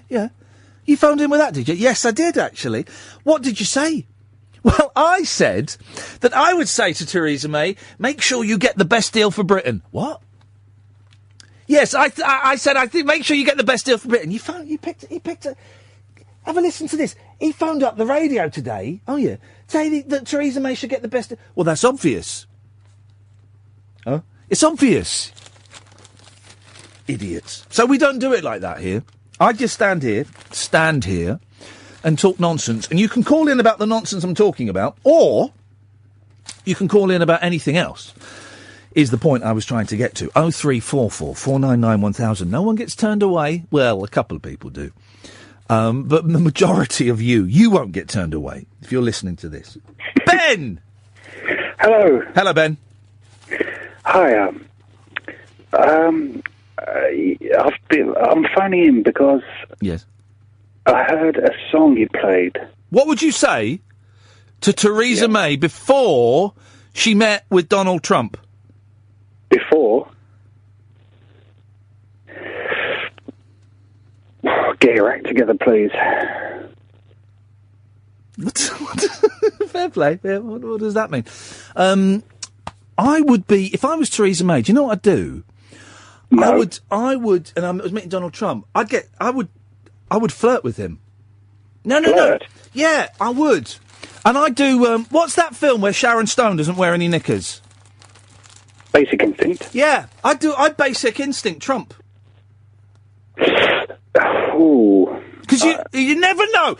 You never know. She wants to get the best deal for Britain. She better work for it. I don't know whether that's quite the right way. Or he should Basic Instinct her. He should meet her in a dressing gown. I'm sorry, I've not had time to get changed. He's in a dressing gown, and then he sits and crosses his legs. To be fair, I think he is actually thinking of doing that. Is that his plan? I wouldn't be surprised. Someone should build a wall around his penis. Anyway, Ben, yes. Yeah, there's a song you played. Yes. I can't be sure how long ago it was because my brain won't quite tell me at this point. No, the brain is putting up barriers. Yes. It is, but it was. All I can describe it as, it had a strange beat. Okay. It was here, there, and everywhere, and the drum beat was what really caught me. Here, there, and everywhere by the Beatles. No. Oh, no, Malcolm's calling in, my favourite call. It was. Was it sung by a woman? Was it Tonight? No, it wasn't Tonight. I haven't been listening tonight, unfortunately. Oh. But every other night I do. You see. And it wasn't a woman singing, because normally I play a lot of Imani Coppola. It wasn't Imani Coppola. By the way, guys, a lot of people, their new favourite caller is Malcolm. Malcolm, is it not that Malcolm? It's a different Malcolm. That's a shame. Okay. Because I play a lot of Imani Coppola. Was there singing on it? Yes. There was a lot of what's coming to mind is droney music, but it doesn't sound as bad as... Droney music? Well, that does sum up quite a lot of my iTunes back catalogue. No, it sounds like a great 70s, 60s kind of psychedelia song, really. Does there not? No, it doesn't have a recently played. Does they have a recently played on iTunes? They do, don't they? Hang on a second. It was quite a while ago. That's a problem because I wanted to record the show, or make a point of it somewhere. Did you email me about this or tweet me about this? No. Oh, because someone emailed me or tweeted me about a song that I played, and he said you played it about 3 months ago, and I can't remember anything about it. Do you know what it was? I was like, well, no. I'm gonna need a bit droney. No. Yeah, it was. Let's have a look. Let's see if we can narrow this down. Hang on a second. I know exactly what it was. I know exactly what it was. Please do it. Was it this bad boy? Oh no, this is an advert. Hang on, there's an advert coming up, and we can't play the adverts on there because they're not paying for it. Hang on a second. Was it this? Hang on, here it comes. Here it comes. Yeah. Here it comes. Okay. Is that playing? Oh no, I've muted it. No. No, it's not. I've muted it. Here it comes. Here it comes. Now, this. Yep. Is it this? It's coming. Here it comes. Here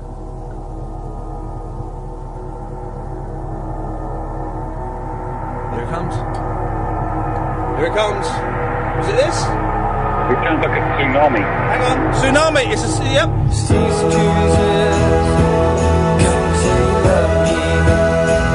No, and this is the Beach Boys. Oh, flipping it. I was convinced it was that, because that's quite drony. No. It was like harder, like a sort of 70s real rock album. But drone... Now, am I getting hung up on the word drony when perhaps I shouldn't? I think you are. Yes, it was more... No, it was a bloke singing. Yes. It was. It was more sort of it was 70s psychedelia. Give me a line. Give me a line. I did have it in my head. So, well, get it out. Get it into your mouth and then spit it out at me. I wanted to write it down, but I never did. Oh God!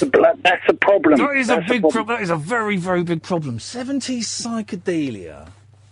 Oh God! It was about you. Don't. It's not one you play a lot at all. It was only this once, and I listen, more than regularly.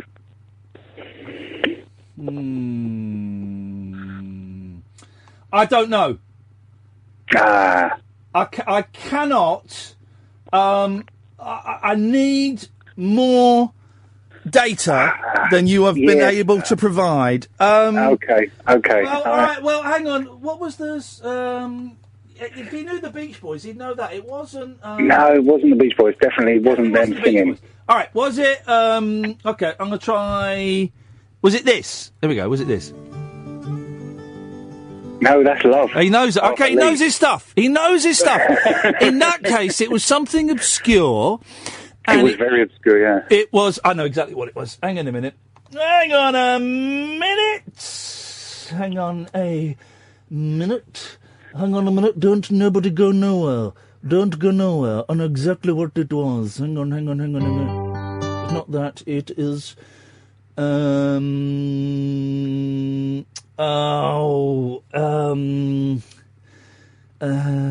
it was... Was it this? Hang on a minute. Was it this? No, it wasn't that. It's one of... It's this! It's this! It's this! I got it!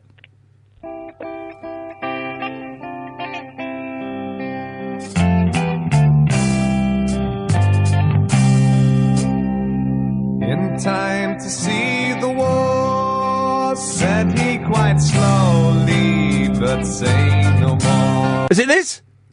No, I don't think so, I'm sorry. To see this is our work.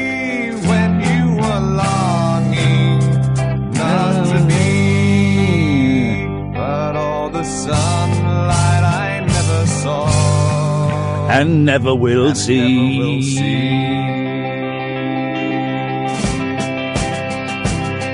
Was it that?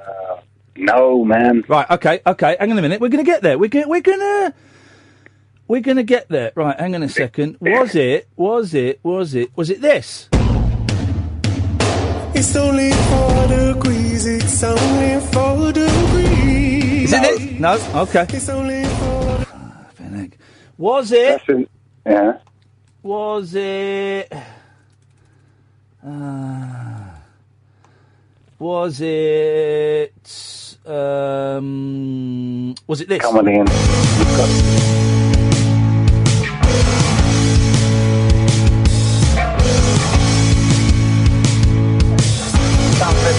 Is that it? Banana Armory. No, it sounds a bit too Banana Armory. Man, hang on a minute. Maybe Malcolm. Hang on a minute. Malcolm, do you know what he's talking about? I doubt it. Malcolm? Oh, hello, mate. Sorry. That's all right, man. Do you know... You're not listening. Do you know what song Ben is talking about? I haven't got a clue. I've just picked the... I'm sorry I rang up and I went to make a cup of tea and I've just come back to the phone. Sorry, mate. Okay. I'm here now anyway. All right, hang on a minute. They might have it here. We might have it here. Was it this? Was it this? Here we go. Okay.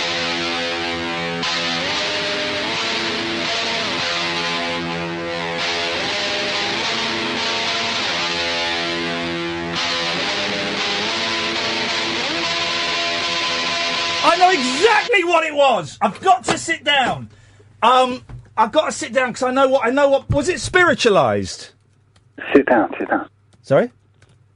I'll just say sit down and then you might get it. I've sat down. Was it spiritualised? Okay. I don't think so. Do you know the band Spiritualised? Is that the guy with the bald head? I don't know.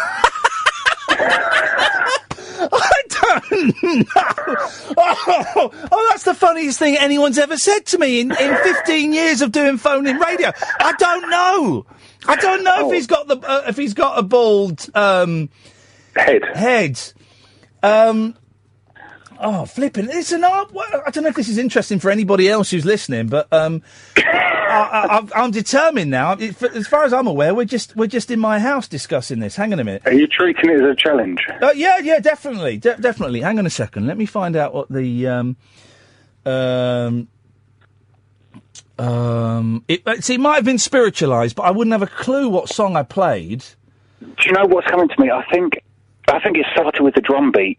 The drum beat was dum dum dum dum. You're going to get the drum beat in your face in a minute with my fists.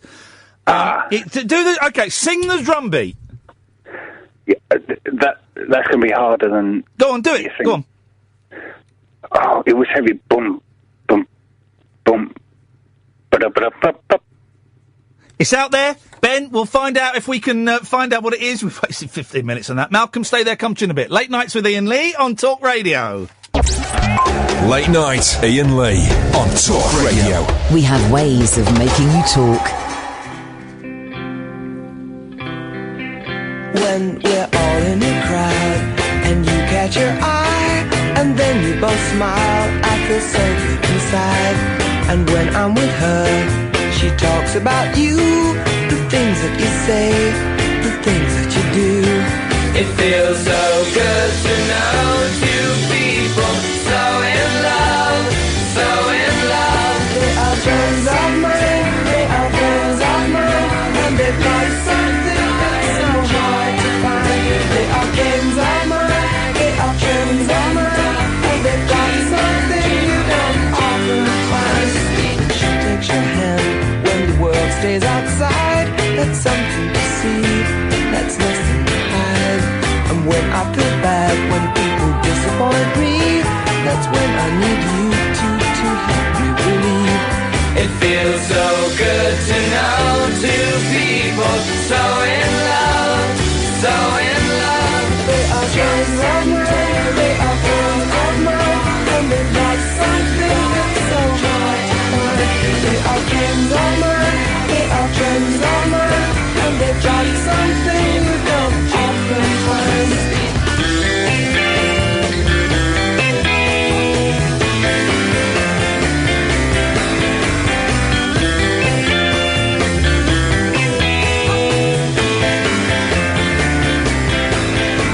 It feels so good to know two people so in love, so in love. They are friends of mine, they are friends of mine, and they've got something that's so hard to find. They are friends of mine, they are friends of mine, and they've got something you don't often find.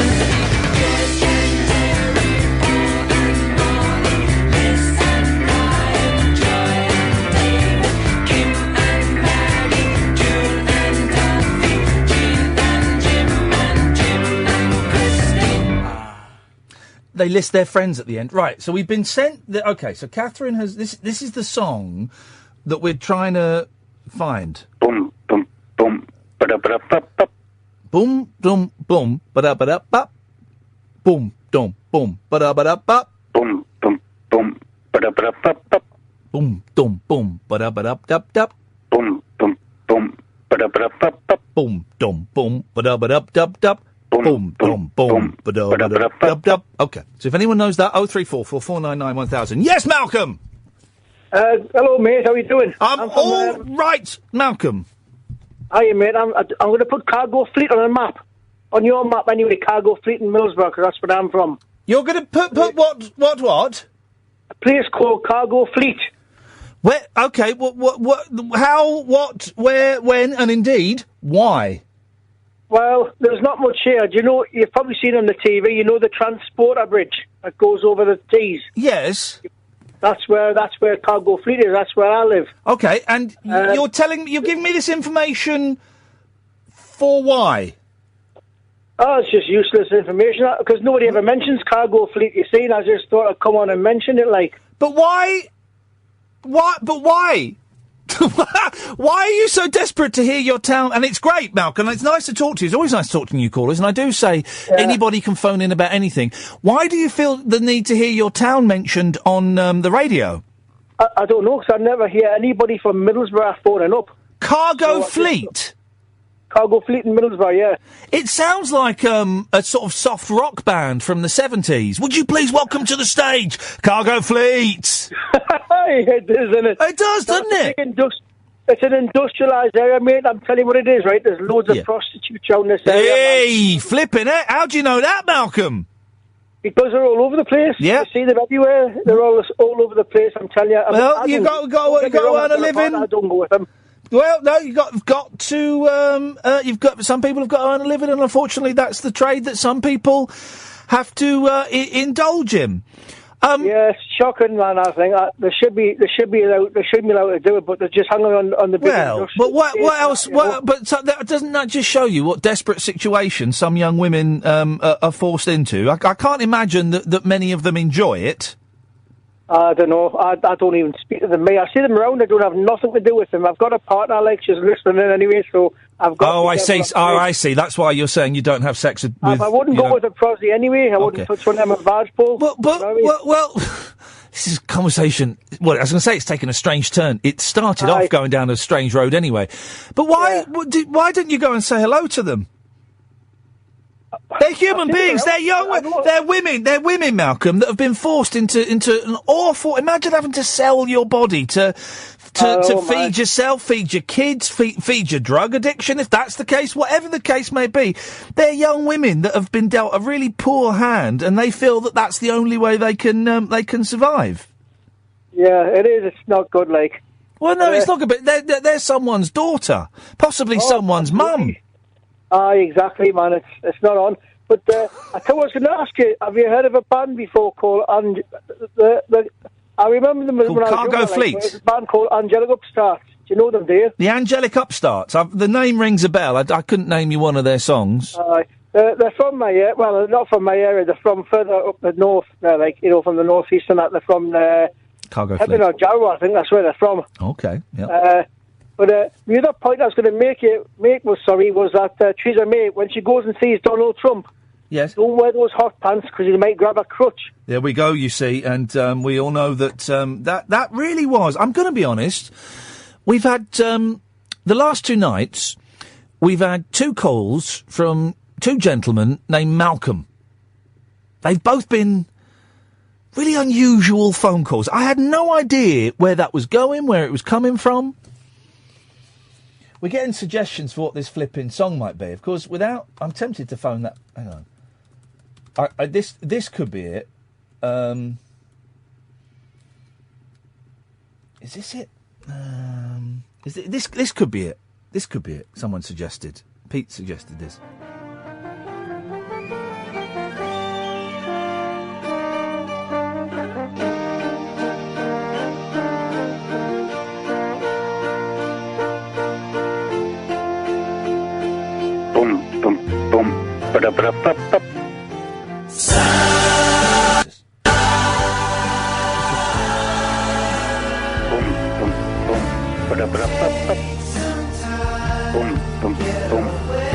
I haven't got I'm not that bloke. I'm never going to know. And here's the thing. I bet if we stumbled across that song, he wouldn't recognise it. He wouldn't recognise it.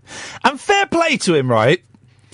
I've said in the past, 0344 499 1000, that this show is prank call Proof. Right, because we let anyone on, and because people can phone in about anything, right, and because we kind of follow the rule of if they wouldn't normally get onto a phone-in show, that put them on here. I've always said that this show is prank call proof. But imagine if that bloke, Ben, had made that song up. That there was no song. I'd never played a song that started like that. That's a beautiful prank. That is. Ben, you may have just played me. And if you've played me, sir, good for you. Catherine, why don't you come in and join me? Before you do that, can I have an out time? I need to know, because we're going to play the Rod Argent interview from the Zombies, and of course from Argent. I kind of need to know what time we're going to hit play on that.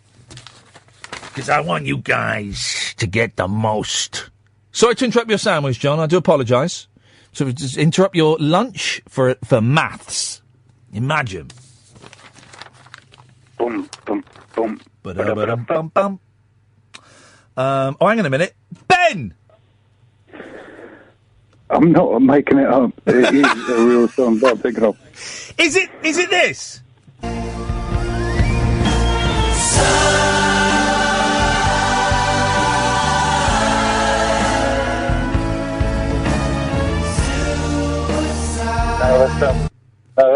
No. Sorry. Crying out loud. I'm so sorry.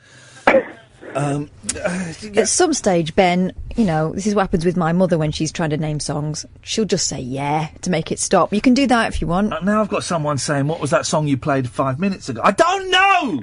I'm not blooming David Kidd Jensen. I'm not a music jock. Ben, what's going on? Have a good hard think, Ben, over the weekend.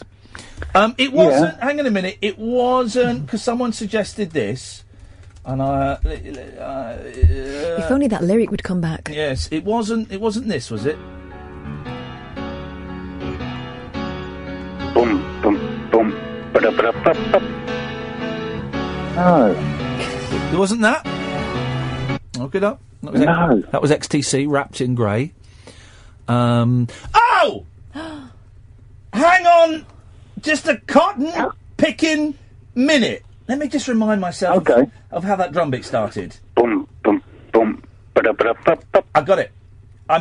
You come rock guard there. I got it. Hang on a minute. Don't move. Nobody move. No, don't panic, Mr. Mannering. Was it?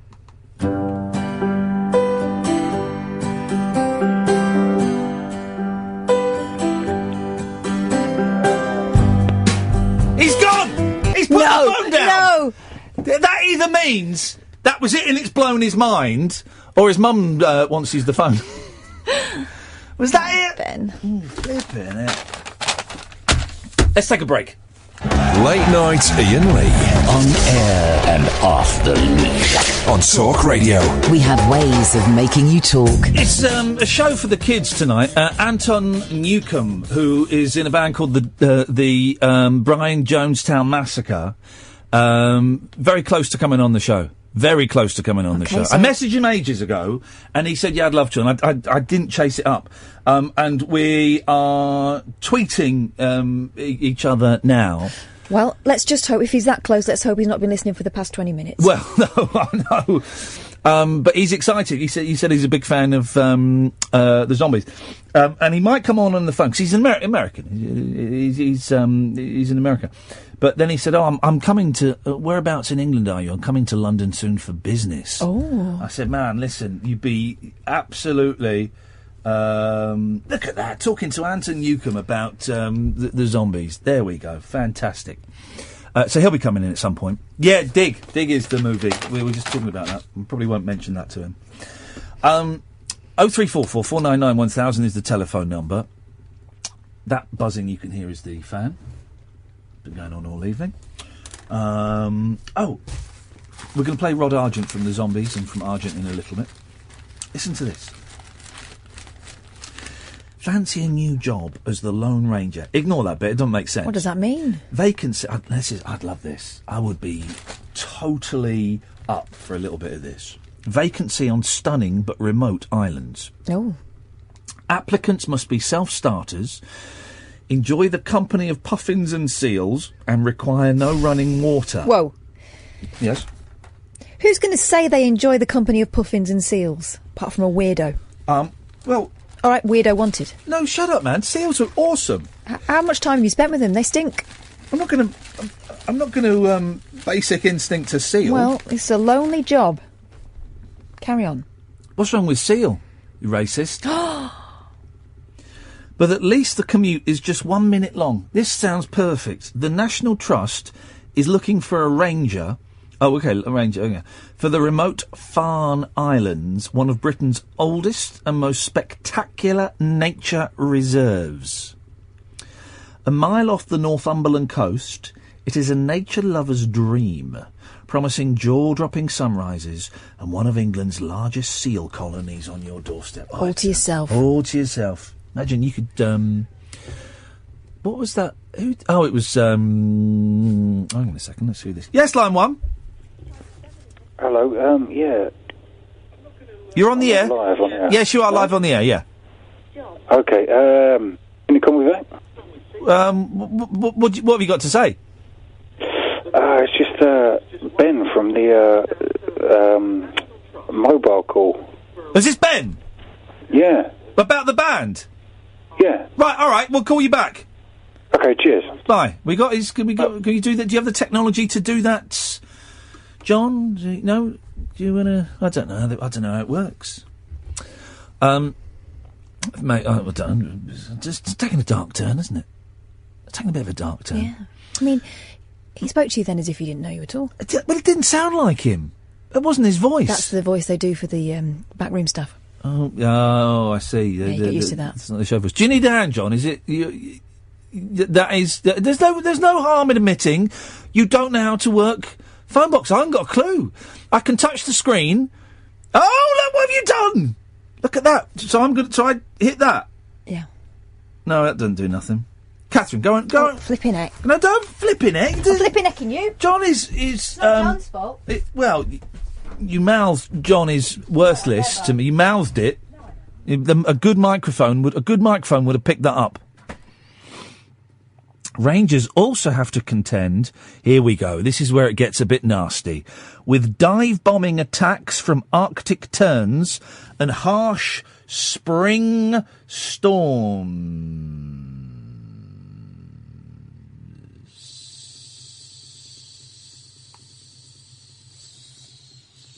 Sorry, I'm dealing with that. On air now, I'll message... tomorrow.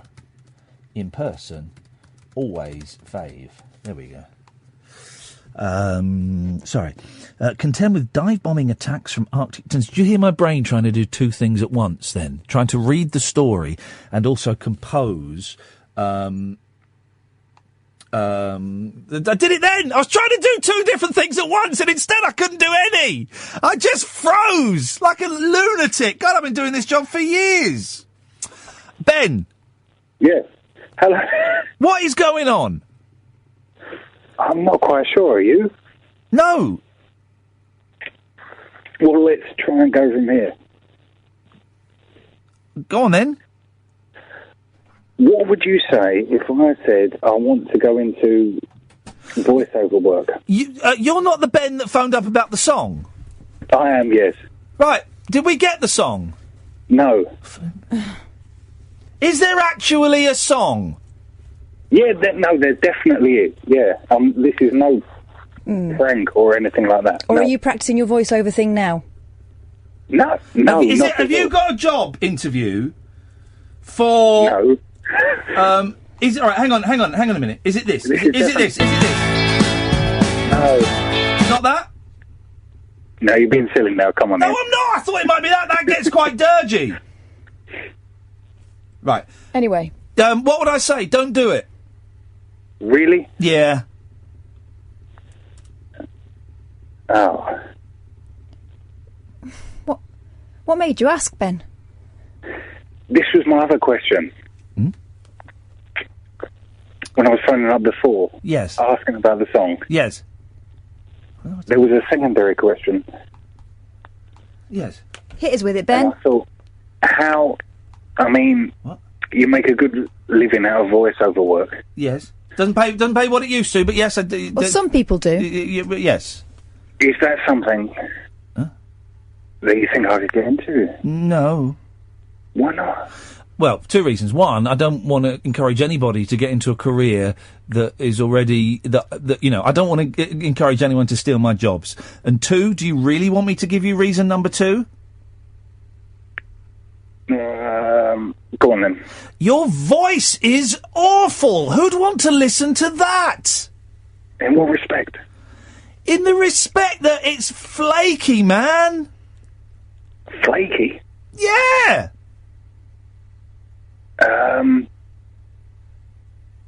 What, like how flaky? Like a how flaky? How flaky do you mean? Like in how flaky? Very flaky. Oh. Flaky, breaky heart. Give me a line. Okay, come on, give me a line. Daz is the best white powder you've ever snorted.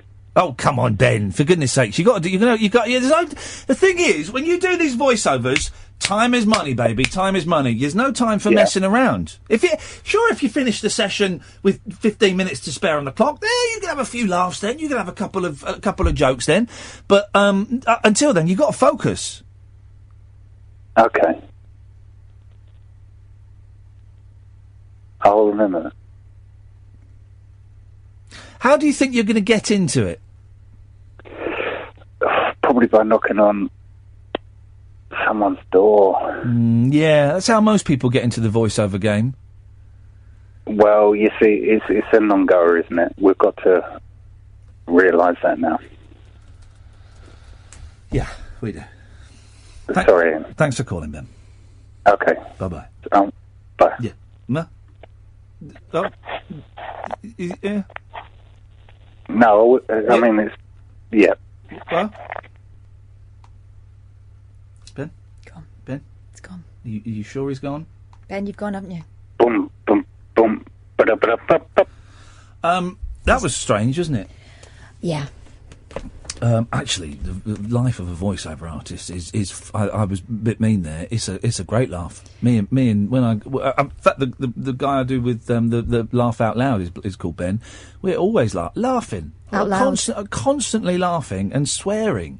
So it's a great environment to work in. Ben's voice is absolutely superb. I just don't want to encourage anybody to get involved in that business because I don't want to be done out of work. The thing that annoys me, right, James Corden. And we play the ads here, and I love the ads here because they feed my kids, and there are more of them, please. But James Corden is a multi-millionaire. He's going to be hosting the next Oscars. He doesn't need to do voiceovers for ads. Greedy. He doesn't need to do that. That's genuinely, honestly, I listen to him doing voiceovers for ads. I get proper angry. Proper angry with that. He's a millionaire. There should be a limit. When you've got either £1 million in the bank, or a chat show in America, or you're hosting the Oscars, then you shouldn't be allowed to do voiceovers. But ironically, they're the people they want. They want the known voices, don't they? No. Not the Bens of this world, sadly. Yes, line one. Ian, I want to ask you about another song, if I may. The one that you played just before midnight. And I wrote down some of the lyrics, and you joined in. But again, I couldn't hear what it was. If you did say it, are you ready for it? But all the sunlight I never saw and never will see. I don't know. What before? Did I play it before or after? You played it just when you were running through a few songs just before. No! You're kidding me. This one, you joined. You joined in. And it was a solo male singer, and you played it actually a couple of weeks ago, and I couldn't get what it was. So hang on a minute. Then. Now we're trying to go through all the songs. Oh, I know what it is. I do know what that one is. But you joined in with this one. Flipping heck. It was. Mind you joined in with a lot of songs, so it doesn't really give it away, does it? Really? Right? Is it? Hang on. Hang on, is it... Plain to see when you were crying, but all the sunlight I never saw and never will see. Hang on. It's... I nearly sang it then. Here we go. But I don't really know the tune. Hang on a minute. I'm going through... Is it? Oh no, it isn't. It's not this. I like this straight to air. It's really good. Glad you brought this back. It's only 4 degrees. It's only 4 degrees. My slow one. We're doing the same. You're not the fella that always posts on Digital Spy that I should always do straight to air, are you? I never read Digital Spy. You little slimy little toe rag. He's always. For all the sunlight I never saw and never will see. There's no. What? I know. Why don't you listen back? Why?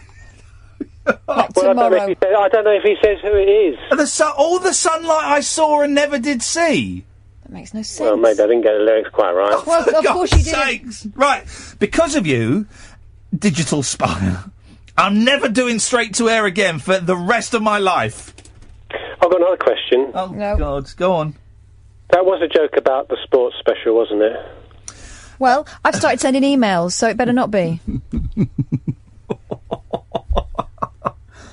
I'm DMing a footballer, and you know how that might go. Dear.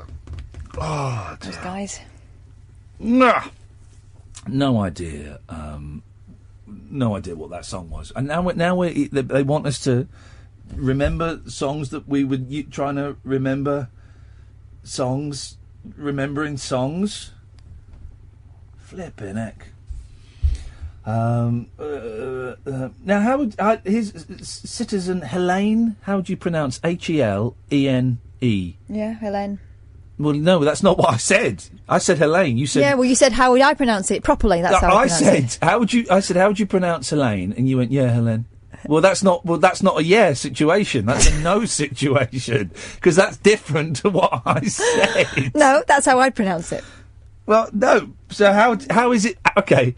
How? Forget my pronunciation and your pronunciation. I did. You're wrong. How is it correctly pronounced? Helene. Okay. Why? She's listening, and I'm making a point of saying hello to all the new listeners. And tonight, I've said hello to 3 people. Just say hello to the ones you can pronounce. It make you sound a lot cleverer. Yes, line 1. The mystery song, is it the one that goes, hold the barrel steady and jumping one at a time? I don't know, because I'm not Ben! And that song was scary. Yeah, it's good that, isn't it? I have a cutler. Do you know what, guys? We need to cleanse our palate a little bit. So you go and have a sorbet. I'm going to play some ads. The wild man of late night radio is back. Iain Lee on Talk Radio. We have ways of making you talk. I love Howard Hughes. He's going from Twitter bots to international terrorism and the Mandela effect. We talk about that a lot, or do we? We're going to play the chat I had with Rod Argent coming up. Rod is in the Zombies, was in the band Argent, and the Zombies are going to be touring America and the UK in September, playing the Palladium and at the end of September, playing the Odyssey and Oracle album. We'd had a little bit of problems. We tried the interview in one room and our phone system wasn't working, so we kind of started it again. And I was asking him, because I was fascinated about the story about the fake Zombies that toured in the 60s. Have a listen to this. Listen, Rod, it's so nice to talk to you. I'm genuinely thrilled. When we first attempted this conversation about 5 minutes ago, we were talking about the fake Zombies, and this was a story that kind of came out last year and caught everyone's imagination. You were saying that you were aware that there were 2 fake groups going around pretending to be you. Well, we sort of were. I mean, the thing was that we had a #1 record, and we didn't take advantage of it because I'd already formed Argent. I didn't want to move back and go over old ground. You know, we always were the sort of people that were looking forward rather than back. But when we knew there were people going around, we didn't know who they were. And it was only very, very recently that we found out that one of the bands that was the fake Zombies actually turned out to be 2 of the members of ZZ Top later on. It's the funniest thing. Extraordinary. And it was quite common in the 60s. There was a fake Fleetwood Mac, I think. There was a fake Animals going around. Yeah. All about the dollar. Listen, you're here to talk about this wonderfully strange little album that's a slow burner, I think is the appropriate phrase. The marvellous Odyssey and Oracle 50th anniversary. this is the 50th anniversary. On the 40th anniversary, it was actually the 41st, really, but we got together, and because we realised that we'd never played the thing through with the original members, and Chris White said, why don't we do it? So we did, but we thought if we're going to do it, then we want to reproduce every single note that was on the original album. Yeah. And to do that, we got back together with Chris White and Hugh Grundy, who were the two surviving members, other than Colin and me. But we also used our current band, that are a fantastic band, I have to say. It's just a knockout to play with them. It's a privilege to be doing that now. And we also got Darian Sahanaja from the Brian Wilson band. Oh, man, that guy's I'm a huge Brian Wilson fan. That guy's a genius. He's the reason that Smile exists. He's totally the reason that Smile exists. And Darian is a huge fan of Odyssey and Oracle. And in fact, he was the perfect person, because one of the problems that we had on some of those tracks was that in the studio, I played the original piano track, and then I overdubbed a mellotron part quite often, and that mellotron actually was John Lennon's mellotron, which he left in the studio. Now the mellotron was a weird. It was like the original synthesizer, not a Moog, but it was like little pre-recorded bits of music, wasn't it? Is that how it worked? Cassette. Yeah, they were. It was like a million little cassette loops. Yeah. So when you played it, the note would only last for a few seconds, and you had to play it with such a technique that you weren't expecting to keep the note on for too long, because it would run out. And I think Mike Pinder, actually, from the Moody's, had a lot to do with the development of it. But anyway, one of the early ones, John Lennon had. Wow. And the Beatles had just moved out of the studio as we moved in to they just recorded Sgt. Pepper, and we moved in to start recording Odyssey and Oracle. And they'd left some instruments around, and we just leapt on them, and used them. So but anyway, that meant that I'm playing two keyboard parts at once. So Darian was the perfect person, because he knows those mellotron parts better than I do, actually. He's one of those people. He's in it. For those who don't know, he was kind of the musical director with the Brian Wilson band. He's also part of a brilliant band called the Wondermints, who are obviously big fans of the Beach Boys and the Zombies and all of that kind of pop from the 60s, and they recreate that sound amazingly. Absolutely. They're fantastic, and he's a lovely, lovely guy. Oh, good. And he's going to be doing at least most of the gigs that we do. We're just about to go to America and do a 2-month tour. Yeah. This will be the last time ever that this year that we're going to be repeating this exercise. You're never doing it again? I mean, the idea is that this is the 50th anniversary, and with the original members and with the whole, bang shoot, this is the last time we're going to concentrate on Odyssey and Oracle. Because I love the fact that it has got such a following now, and so many people say so many nice things about it. It's fantastic, and because it took about 12 years to get going after we recorded it in the first place. I mean, it's got a very strange history. It was only really around the time that Paul Weller became number one with the Jam, and he suddenly said, my favourite album of all time is Odyssey and Oracle, and you could have knocked me over with a feather. I mean, it was just, I couldn't believe it. It's fair to say, and I don't think you'll take this as an insult, it came out with a bit of a whimper as opposed to a bang, didn't it? It kind of got ignored initially, which seems, it doesn't seem incredible to me. When I spoke to Colin Blunstone a while ago, and to me, this feels like the English Forever Changes, the Love album. Which kind of got ignored for years and years. And I think they're both really similar albums. Well, in a way, I know exactly what you're talking about. And also in Pet Sounds, of course. Yeah. Because, it's now regarded as one of the best ever albums. And yet it wasn't that successful when it first came out. When Odyssey came out, we felt it was the best we could do.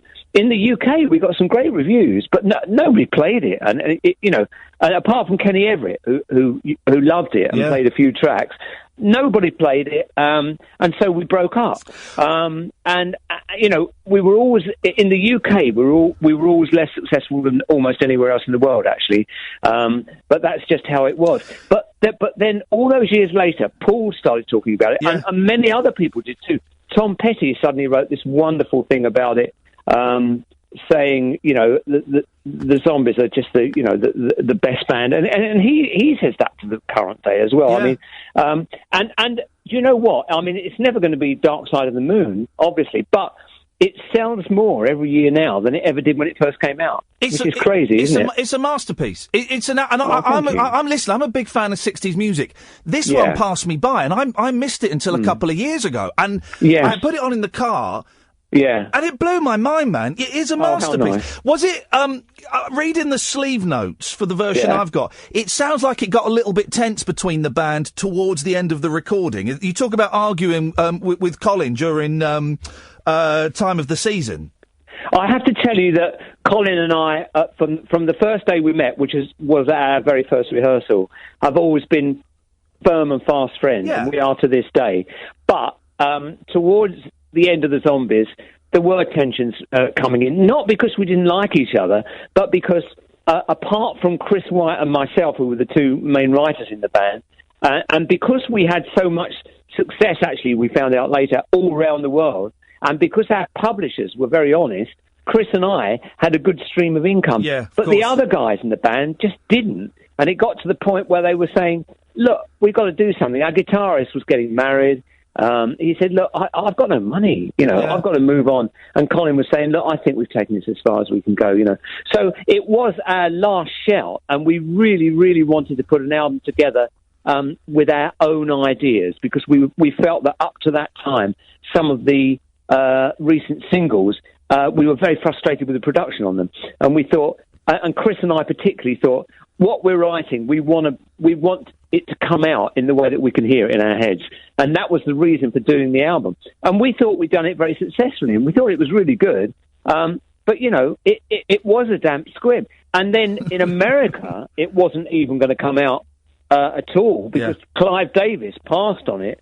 Wow. And then Al Cooper, who was the hottest producer and session musician at the time, picked it up while he was over here, and he raced to Clive Davis and said, I don't know which record company's got this album, but I don't care how much it costs us, you've got to buy it. Wow. And he said, well, we've got it, but we've passed on it.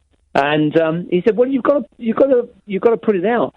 So they put out a couple of tracks which didn't do very much, and then the third track was Time of the Season. And for a while, that didn't do anything. And then in the way that records could in those far-off times, one DJ who absolutely loved it, he was in Idaho, in Boise, Idaho, started playing it out of one small station, and it was like a pebble in a pond. Yeah. You know, the ripples started to spread out. Gradually, people started to love it, and it went to number one in Cashbox, number 2 or 3 in Billboard, and they were the two equivalent chart magazines at the time. And it sold 2 million records. And I defy anybody to find... I think it's such a menacing sounding pop song. It's wonderful, but there's a real tension in there, to it, isn't it? Yeah, definitely. There's a real mood to it, and you know, and it's lovely. And do you know what?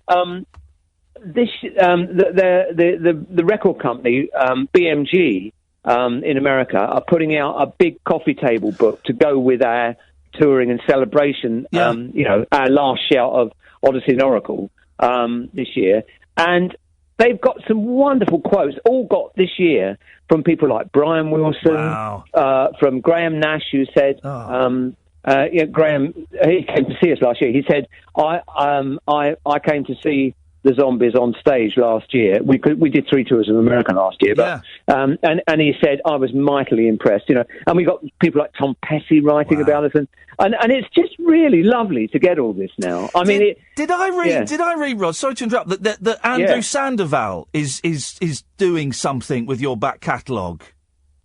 I don't know. Oh, you know more than I do. Well, mate, I mean, Andrew Sandoval, if the name doesn't ring a bell, he's kind of a musical archivist, and he's done great work with the Monkees and great work with the Kinks, and I read that he was dusting off some of your tracks. But maybe you don't know about it. Maybe it's a surprise that someone's doing for you. Do you think, Rod, that you were cursed slightly by She's Not There? Because I think we were cursed by... I'll tell you what I think we were cursed by, particularly in this country, and that was we came straight out of school, got a recording contract, we made She's Not There, which we were very happy with. The second song you ever wrote, unbelievable. I mean, it's incredible, really, but... Second song I ever wrote. And I have to tell you this as well, almost nobody hears the original single now, because everything was mono in those days. Yeah. And it was all on 4-track.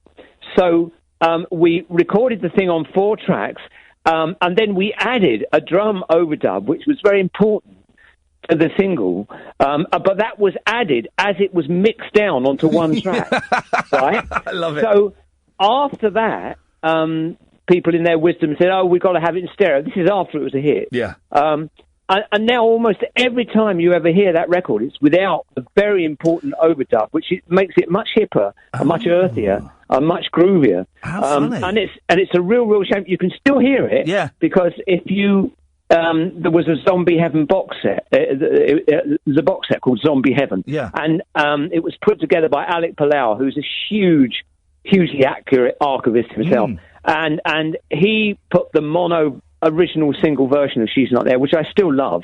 So nobody hears these days generally, when it gets played on the radio, etc., you very rarely hear that original song in the way that it was a hit, and I always think that's a real shame. But I'll tell you anyway. To go back to your original question, we came straight out of school, and the record company said, "Okay, we've got to have an initial photo session, and we've got to have an initial story, something to hang it on." Yeah. So we went to this place. They took some really fairly cringy photos, actually, I have to say. And then they said, "Okay, what have you been doing? Let's think up a story. What are we going to hang this on? What have you been doing?" We said, "We haven't been doing anything. We just left school. We just made our first record." And they said, "Oh, well, okay. What did you do at school?" And we said, "What do you mean, what did we do at school?" "Well, did you get a lot of exams?" We said, "Well, we did. We got a few exams. I was going to go to university at the time, but I much wanted more to be in the band." Yeah, of course. So they hung. They said, "Okay, how many O-levels have you got between you?" And oh, for God's sake. And it wasn't even a decent story, because when you think about it, you got Paul Jones, who'd been to Oxford. Yeah. You got Mick Jagger, who was at the LSE. It was just craziness. But then, because our second single at the time, which was called Leave Me Be, none of us wanted that out as a single. Yeah. And we felt it was a very lame recording. And it fell flat on its face. And the result was that almost every story that we had in newspapers after that, for the next 3 years that we were professional, used the original set of photographs, and we'd had many more taken by that time. Some very cool ones. When you see this book that comes out this year, there's loads of old Zombies photographs, some really good ones, because we only let the good ones out on this book. And we look really cool, but we had this nerdy image because of this awful publicity we had at the beginning. And we had a manager who wasn't really in love with rock and roll, as opposed to Andrew Loog Oldham with the Stones. Of course, The Who's management were 100% into rock and roll, and we were, but our management wasn't, and we were just handled very badly with image in those early days. And I think that really did us a disfavour in this country. Do you feel that the Zombies don't get the attention they deserve? Because when you hear about the 60s, it's always the Beatles and the Stones and the Beach Boys. They're the kind of top tier. Then the next tier are the Kinks and the Who and the Byrds. And then the Zombies are kind of, sort of off in the distance somewhere. And yet, you've got albums like this, you've got tracks like She's Not There, that stand up with the Who stuff, with the Rolling Stones stuff. Do you feel a little bit sidelined? Yeah, but in a sense, although in different countries in the world, we've had a lot more hits, and even in America, we've had at least 3 massive hits. She's Not There was the only hit we had in the UK. Yeah. And so when you've only had one hit single, it's inevitable in a way. I'm just very, very pleased that some of the early stuff that we did, is still regarded as being really good. And even Time of the Season, which has never been a hit here, gets played all the time on radio, even these days, you know. And there are not many records from our vintage that actually do that. And stand up and stand the test of time. Rod, listen, I'm going to let you go in a bit because I could talk to you all night. Honestly, I'm in 15-year-old me is over the moon. I've got to ask you a couple of things off on a tangent, if you don't mind. Yeah, go ahead. Argent, of course, did God Gave Rock and Roll to You, the original version. Yeah, we did. How much input did you have with the Kiss version? Oh, very little. But the thing is that they just copied it very, very closely, really. But then they got a writing credit on it. Well, yeah. How did they do that? Because I mean, I was appalled one day. I was watching television. I heard Gene Simmons say, "Here's a song I wrote," and he sang "God Gave Rock and Roll to You." And all they did, there was a couplet in the song where Russ had written, "Love Cliff Richard, but please don't tease." You know, that was one of the couplets in the song. And he said, "Oh well, the American audiences won't understand that." Yeah. So he wrote another couple of couplets. Unbelievable. And that was basically his input into the song. Incredible. Just those few lyrics. And that's really the only difference. Otherwise, it just copies the mood and the feeling of the Argent song very well. Yeah. Also, I didn't know this until today, you played piano on Who Are You, the Who song, one of my all-time favourite songs. Yeah. How did that come about? Yeah. Were you doing session work, or were you friends with the band and they said, Rod, come in and give us a... How did that work? I came off the road with Argent in 1975, and I thought for a year, I'm not going to do anything of my own at all. I just want to see, if any interesting leads lead to other things, and they did in many ways, actually. But one of the things I did, I got a call from Roger Daltrey, who said, will you play on my solo album? It was called One of the Boys. Yeah. So I played on that whole album, and then after that, he said to Pete, I think it'd be great if Rod played on our next album. So I went down, and the idea was that I was going to play on the whole album. But the Who were going through a lot of business changes at that time, and I put a few weeks aside, and I turned up at Ramport every day, and really, a lot of the time was taken up with them in meetings upstairs, business meetings, etc. Right. And there wasn't an awful lot of recording going on. When the recording went on, it didn't take forever to do. It really didn't. Yeah. And the band are fabulous. I mean, I've always been a huge admirer of the Who.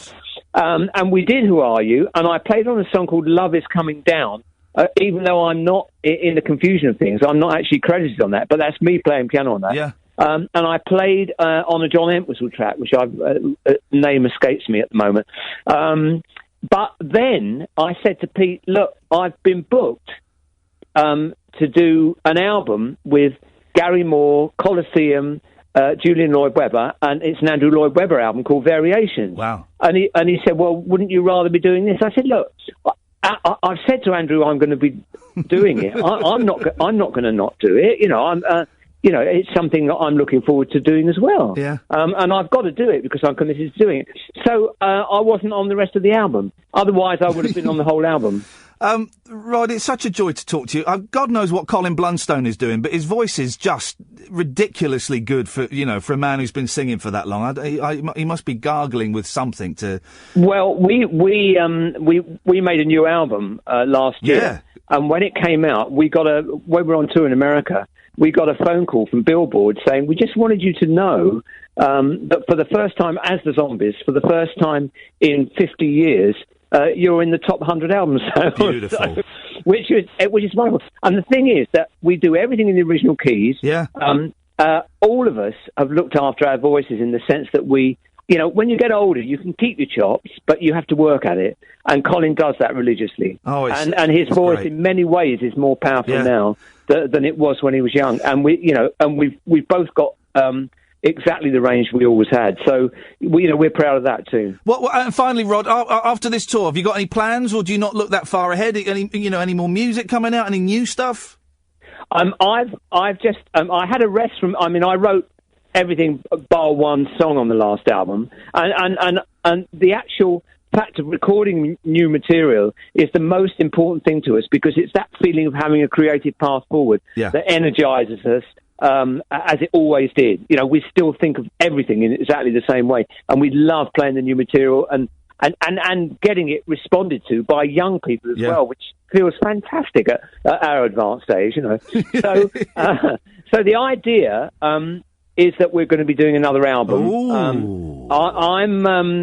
I'm just beginning to get one or two ideas at the moment. We're doing a 2-month tour of America that we start at the end of February, the very end of February. Yeah. And then we'll be doing some European festivals. We'll be doing a UK tour in September, including the Palladium in London. And I can't remember what other dates have been put in so far. We'll get them all, and we'll tweet them all, and we'll make sure all the listeners can find them. I'm coming to the Palladium as well, Rod. Oh, good man! I'm Thanks, coming Ian. to have Great. some of that. But a new Zombies album could be on the cards. Well, yeah, I mean, it'll probably be 18 months or longer before it's out, because you know how long these things take in gestation. And the material's got to be written, you know. But we recorded the last one. It was great. We went back to the really old ways of recording, and we recorded it very much like the Stones have just done their new album. We did it in a few days because we wanted to get back to that idea of capturing a performance. Yeah. And we did the vocals live and even the solos live. We just spent the overdubs that we did was simply working on backing harmonies, basically. So that it was that exciting idea of recording in the old way, Rod. So that was great. Listen, man, I am going to let you go because I seriously I can sit and geek off all night. You're an absolute legend, Rod. The album Odyssey and Oracle is a masterpiece. I'm looking forward to seeing it done live in concert, and I'm really looking forward to hearing some new Zombies tunes. Thank you so much for your time, Rod. Thank you, Ian. Great pleasure, mate. Nice one, mate. Thank you. Bye bye. Talk Radio. Join the Talk Nation. Dial up and talk radio. We'll get you talking.